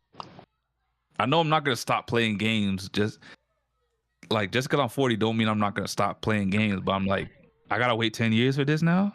Hey, there's people that waited 10 plus years for GTA 6. So, but I wasn't waiting on GTA 6. Like, I was playing games. The difference with them is they had GTA 5 the whole time. Yeah, they don't have no Prince of Persia. Like, what are you gonna do? That's the Ubisoft thing. I mean, you can't control that. Hold on, they did have that 2D Prince of Persia game that came. Yo, I heard that shit was fire. It was, but like, I ain't coming to play that. No, see, you can't satisfy it, people. You know. Yeah, man. This man. I wasn't coming to play. I wasn't coming to play that platformer. I was coming to play something else. Nah, you greedy, bro. That's so what? Maybe if you would have supported that game, they wouldn't have had to do what they did. Why are you putting this all on me? I bought Avatar. And I Nah, bought bro. the new DLC for Avatar. I bought the We talking pre-order for it. I'm talking about the Metroidvania Prince of Persia game, bro. I didn't ask for that game though. See, this is my issue. They put resources into that Metroidvania Prince of Persia, but then you're gonna cancel Yes, the Sands of Time remake. That's just stupid. Like they Bro, could have I heard allocated great those things resources. about that game, though. They Y'all could have had what the great things, fuck but no doing one asked it? for it. Man, y'all niggas ungrateful, bro. I didn't say it was bad. I'm just saying, like, if we're I going never to said it was bad either, prioritize, but yeah, you know what I'm saying? You prioritize that, know what they not coulda done? some 2D Metroidvania. they could have made Prince of Sands of Time remake, and then after it was successful, drop that game right after. But instead, they dropped that game first. Okay, then you gotta support it, man. See, you Nah, never know what's because- around the corner. Nah, because Yeah, guess drop what? Sands of Time first, they would have had the success. I and they supported coulda it and built off got the it, success. and still they didn't freaking. That's what I'm telling Sammy, bro. It's I his bought fault. Avatar though. It's not my fault. I bought Avatar. Nah, we So ain't I was talking supporting about them. Avatar, bro. Okay, they're not talking about Avatar, but I'm still giving them money. I bought Avatar. Man. And I just told you I bought the latest DLC for the new Avatar too. Last month. Man. I bought that. I pre-ordered that. It's all in, good, like, Sam. We middle know of what the December. fuck is up, bro. What? Man, this ain't on me. It's on Ubisoft. I'm over here supporting them, buying them Yeah, DLC Ubisoft, and man. shit. And they over here canceling the game I'm waiting to play. Like, come on, man. Like, what the hell? But speaking on Fable, because that's another thing. The Xbox showcase is actually tomorrow morning. I'll be at work. Oh, Hold on. What time is that? What time is that? Because I actually want to watch that. It's 10 a.m. Pacific time, so that's like 11 1 for me. o'clock. So it's 2. No, it's it's 1 o'clock for you guys. Okay, I gotta put that on my calendar, bro. Yeah, I might watch it just because I want to see this Fable. I'm Yeah, a Fable fan, so I would love to see what I'm a this big Fable retelling, fan remake, or myself. whatever this Fable is going to be. So there's a lot of games that are supposed to be talked about. The biggest ones are Halo, Forza, Gears, and Fable. On top of that, there were some leaks saying, that there might be some stuff about StarCraft in the works for like a 3D shooter. Wolfenstein 3, Fallout New Vegas remake, and some other. Wait, so they already know everything that's gonna be shown. There's no new stuff gonna be shown, right? No, so the 4 games I mentioned earlier, Fable, Gears, Forza, and Halo, those are the 4 games that everyone knows is going to be talked about. But there's now speculation saying that there's going to be a StarCraft game that's supposed to be a shooter like Call of Duty. There's going to be a Wolfenstein 3 game, a Fallout New Vegas remake, and I think a remake for Fallout 3 that are going to be shown at this showcase that they're talking about. And maybe something on Diablo as well. Yeah. I don't know. Seems kind of mashed to me. I'm excited just because, like I said, I've been waiting on Fable. The Forza game, I just I'm want to know definitely if we're excited going to with get that an because Xbox announcement. That's all. That's going to be in Japan. An Xbox announcement? Like, We probably won't see that until console, 2027. I mean, but they can hype it up with an announcement. You know what I'm saying? What would be the point? Hype it up, and then we don't know what's going to happen with RAM, so we're not going to drop a console anytime soon. I mean, that's true. Plus, you don't want people to not buy an Xbox Series X because then people will be like, okay, I would just save up for the new one. You know? Exactly. That's true. I think they'll do it at the 2027 showcase because, like I said, I think it's dropping 2028. So if you do it at 2027, you tell people a year in advance, save that money because RAM prices, kind of ruin the market in terms of like console prices. So you got a year to save up for the new console. I feel it. But yeah, like if you're over there in the East Coast, it's 1 p.m. for you. Pacific, it's 10. Me, it's 11. Caleb, is 12. So if you want to watch it, you know where to watch it. You can watch our YouTube live. It's gonna be interesting, and there might be a couple mystery games that show up and shadow drops into Game Pass like they always do for every showcase. So definitely be on the lookout for, because they've been dropping games into Game Pass this past week that weren't even announced in the Game Pass lineup, and I'm like, what the hell? So The only things that I'm looking forward to is I'm looking forward to games that are whatchamacallit, games that are potentially gonna be on PlayStation. And I'm looking forward to see if the Fable game is actually gonna be on PlayStation as well. I mean, only things I'm looking forward to. You can just get an Xbox if you want to play these games now. Fuck that, bro. I mean, if you want to play Forza, you're gonna have to wait. I hear you gotta wait like a year. I'm not playing no Forza, bro. You sure? It's gonna be in Japan, bro. Everybody's excited. I don't care, bro. You say that now until the game drops and you're like, shit, I need Forza has never been my type of game. You're not into realism? You like more? I prefer more arcade racers. No, that's fair. I enjoy all types of races, whether it's kart racers, arcade sim, anything that got cars in it, I like. But yeah, that's the Xbox showcase. I don't know, there was another showcase early in the month, the New Game Plus showcase. This is supposed to be a showcase that talks about the games that are supposed to drop around this, well, anytime around this year. And there's a few games on this list that were interesting that I wanted to, see. So in terms of the games that were mentioned, because there's like 45 games that were upcoming, the few that I wanted to hear and see from was like Blood of the Dawnwalker, The Expanse, the space game. That one looks good. Crimson Desert, that one's coming out in March. So coming out Crimson Desert. Yeah, that's one on my radar. That game. Wait, what did you guys say? Crimson Desert's one I'm getting. Yeah, I'm getting that too. Yeah, I have like $100 on Microsoft points, so I'm just gonna redeem that and buy that game. You ready? Yeah. Okay. Whoa, hold on. Now I gotta really think, because Fable's dropping this year. So do I get that instead with my money, or do I pay out of my pocket? One of these games I'm paying out of my pocket day one. The other one I'm using my Microsoft money, so I gotta really think this through. They got this other game called The Cube, which was an MMO spinoff of Atomic Heart. Dino Blade is a Souls-like action RPG. Towerborn, that was already put on the PC Game Pass, but it's now coming to Xbox Game Pass through early access. And then Grounded 2, that was another game that I was also looking into. Pro and Sis are like obsessed with that game. Like they can't wait. Grounded is fun as hell. So Grounded 2, I already know it's gonna be good. Shit, you think we might get some news on State of Decay 3? Yeah, they advertised that like a long time ago when the Xbox Series X first came out, and it still ain't came out. Yeah.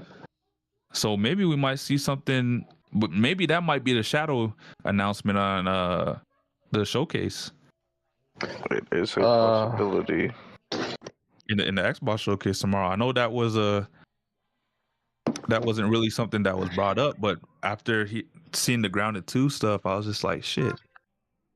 Maybe you think about Undead Labs and State of Decay 3. Like, what if that's the game that they shadow announce that might be coming sometime this year? It's a possibility.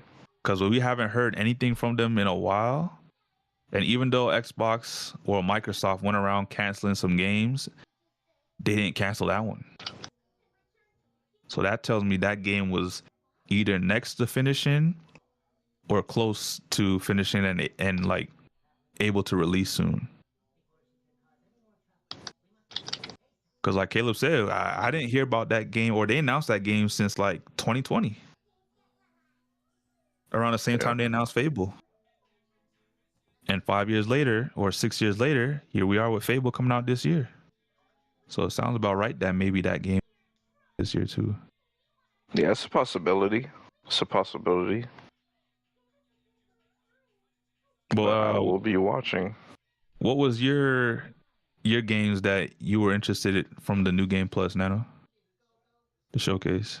Crimson Dead. Well, I kind of already talked to you about this, Sammy. Yeah. I actually wasn't really. There wasn't too much that I saw that I really cared about, but Crimson Desert is one, and I did see one that kind of looked interesting with like this. It looked like some sort of 4-player co-op. They were in like a desert, like shooting like enemies. Oh, and stuff that game that's gonna be on PlayStation. I think it was The Canyon or something like that. Something like that. That game looks pretty interesting. Yeah, I believe it's called The Canyon. So I think those are like the only two, bro. What about you, Caleb? Probably Crimson Desert, really.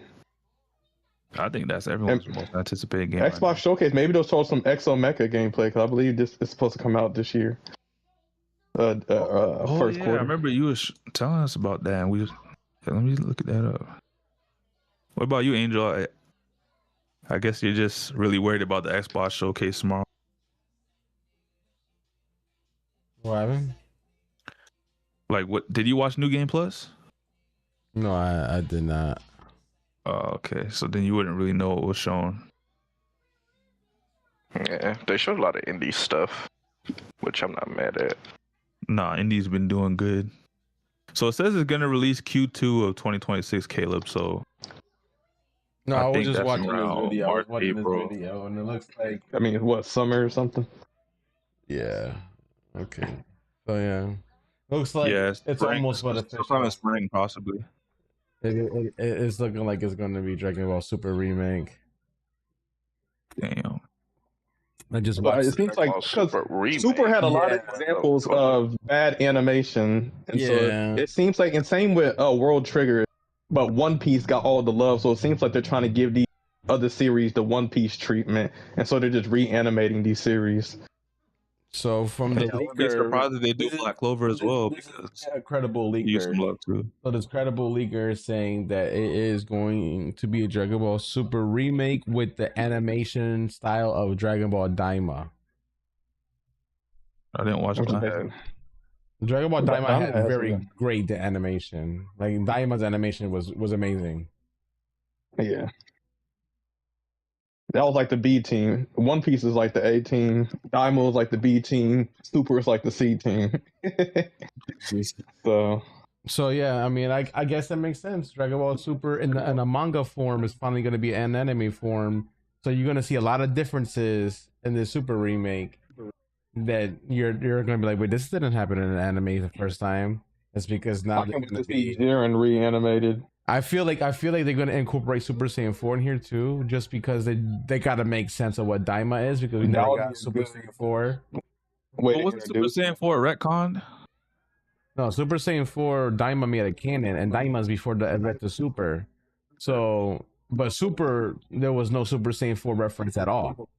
So, is it the same Super Saiyan 4 that was in GT? Yes, essentially. I mean, it's a little different, but it's essentially it's very like if you look at Super Saiyan 4 from GT to Daima, you can see very similarities. It's like the hair is not black; the hair is like a Super Saiyan God type of color. And so what if they make for the Super remake? Once they get through Super Saiyan God, like the first form with the red hair, they just make it Super Saiyan 4. I could see them doing something like that. No, they wouldn't do that. I don't think they would make it that change that drastic, but I think maybe like a change could be like when Vegeta got angry because Beerus slapped Bulma, instead of going Super Saiyan whatever he did, he'll rage and go Super Saiyan 4, which will make sense as to how he went toe to toe with Beerus, you know, if they do it that way, and then they can kind of explain it in that sense. That's how you know One Piece. It's like because One Piece is on a break, it's like now they can allocate their resources to other series. That just shows you how much One Piece was just taking up the animation budget. So I'm glad though. Like Toei has some good series, so it's good. It's crazy that Dragon Ball actually took the backseat to One Piece. So now Dragon Ball, can finally get the animation quality it deserves. Not that, and that's the thing. World Trigger and Dragon Ball had some good moments within the regular seasons, but yeah, they also had some bad animation segments too. So yeah, I wouldn't mind rewatch. I mean, I wouldn't mind rewatching Super again if they do it, as long as I know that they're gonna continue it after that Tournament of Power, and we're finally gonna get the moral arc and continuation afterwards. I am fucking okay, bro. I will watch that faithfully every freaking Saturday or Sunday. yeah, I can't. It's gonna be good because I don't know, like if you watch One Piece, but like the One Piece animation is literally top of the line. So for some of those fights, so I just gotta right bite the now. bullet and fucking just watch One Piece from scratch. if This, like when Garp, bro, it's fire. what was that attack Nano Garp did? Like a black hole, a universal punch. That thing was well animated. Like when Garp That shit was went against fire. Blackbeard, that was some great animation. So if Dragon Ball can get that level of animation, dude, it's gonna be lit. Yeah, bro. So they know that people's been fiending for it. I know a lot of the reason why we haven't gotten a Dragon Ball, like anything super related after Daima, was because one, obviously Toriyama died, R.I.P. R.I.P. But also they have this lawsuit with Toei and the manga people and shit like that. There's like a big fucking lawsuit with that, which caused a lot of the pushback. The Iyoku Toriyama and the copyright dispute. Like it's a real thing, and that's what's putting a halt on everything. So I'm hoping that this announcement means that there is no more halts, and we can continue on. Bless you. Bless you.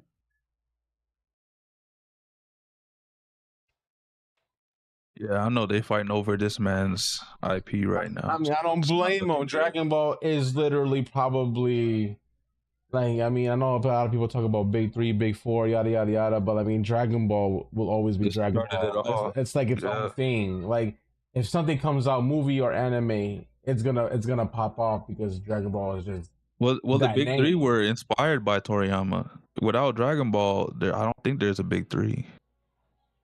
Yeah. Like as much as Super was not, well, people talk shit about Super and this and that. They still would watch Daima, and people talk shit about Daima. People still is waiting for another anime series. Like, as much as people hate Dragon Ball, they love it at the same time.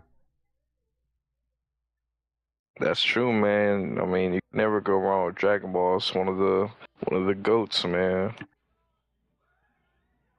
That's fine. To a lot of people, it is the GOAT. I consider it like the grandfather. Yeah, that's like it's like the one that really inspired all the top anime creators that we have right now too. Like, the Dragon Ball is on the Mount Rushmore of anime. Mount Rushmore. I would even say Mount Rushmore, man. I would literally say it's like the Statue of Liberty.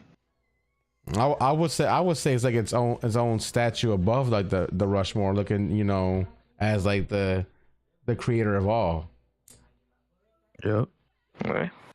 Because everything was derivative of that. I mean, Naruto. Everybody loves Naruto. That's heavily influenced. The animator was heavily influenced by Dragon Ball. All of them, really. Yeah. So it's like, if Toriyama wasn't out there, creating Dragon Ball, like we get these same pieces of work or pieces of art. Who's to say? I don't know. You never know, man. You never know. Yeah, that's cool. I guess. Do we have anything else next? I think we pretty much discussed everything.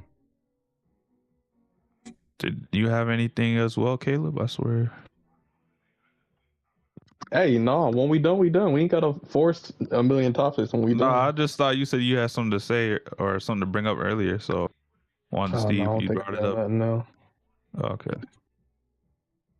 I guess we done then. We're gonna have a lot to talk about next week, though. With all this news that's about to break during the weekend. Yep. So that is true. You got the Speedstorm Now that I think roadmap, about Dragon it. Ball announcements, and then whatever else gets. Oh, the Xbox showcase. So like, there's gonna be a lot to talk about next week for sure. There is, Yep. bro. We're like 3 hours on the dot.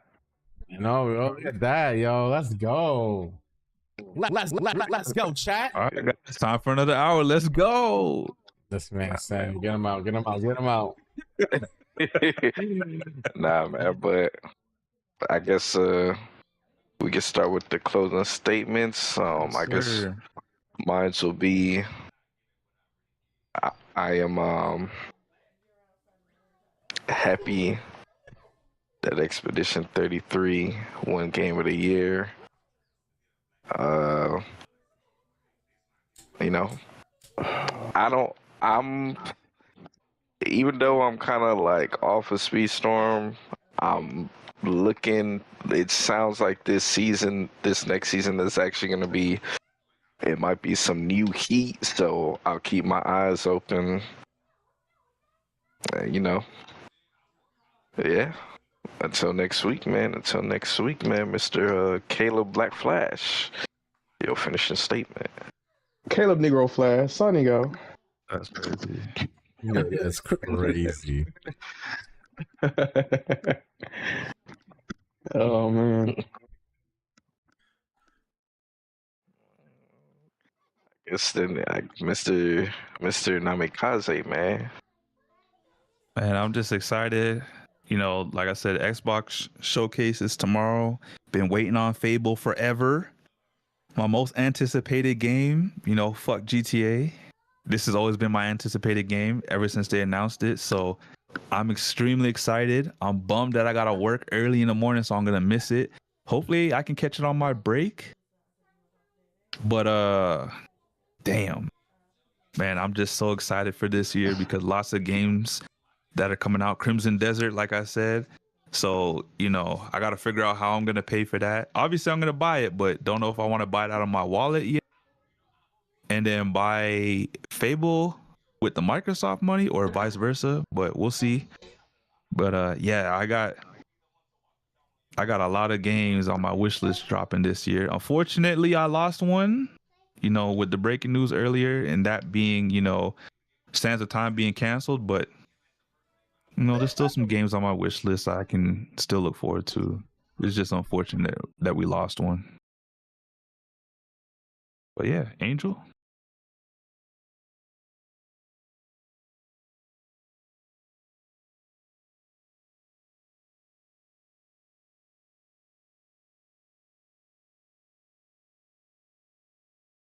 Angel. What happened? Is it my turn already? Yeah, man. You make it. You This man playing definitely want to Destiny stay right another now. hour, man. Angel's like, I didn't yeah, even know 3 you hours, did a all week your ago. closing statements already. Yo, hold on. I just heard Sammy and that's it. But I was just joking, man. All right, yo, my bad. Yo, great podcast, everybody. Yo, thank you, everybody that came through and chatted with us in the YouTube chat. You know, great talking points, yo. We'll be back next week with a lot of more talking points. It's gonna be a banger with all the gaming news and all the other news that's gonna happen within the next week. You guys have a fantastic rest of your week. I was gonna say something and I totally forgot, but I'll probably remember by next week. So other than that, yo, like, subscribe, hit the button, get notified whenever we go live, and we'll see you guys next week. Much love, Hey, y'all. yo, Angel. Yo, Play that new outro. oh shit, I ain't even got that ready. It's in the group chat. This man said, play the new outro, guys. I'm not even ready. All right, there we go. All right, guys. Much love, y'all. We'll see you next week. Yes, sir. Good night, y'all.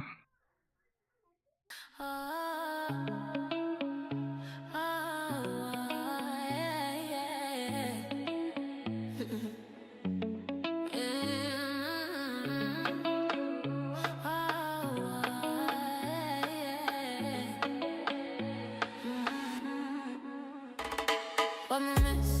Same for still this. If you never there, you feel this shit. What me miss? Yeah, baby, they feel this. Late night, let the room breathe. Talk stay calm, but they run deep. No rush, we feel on. I moment, okay. aquí. Stream cut shot, but the vibes there. Clips can't catch it the same way. Si tú sabes, si no algo.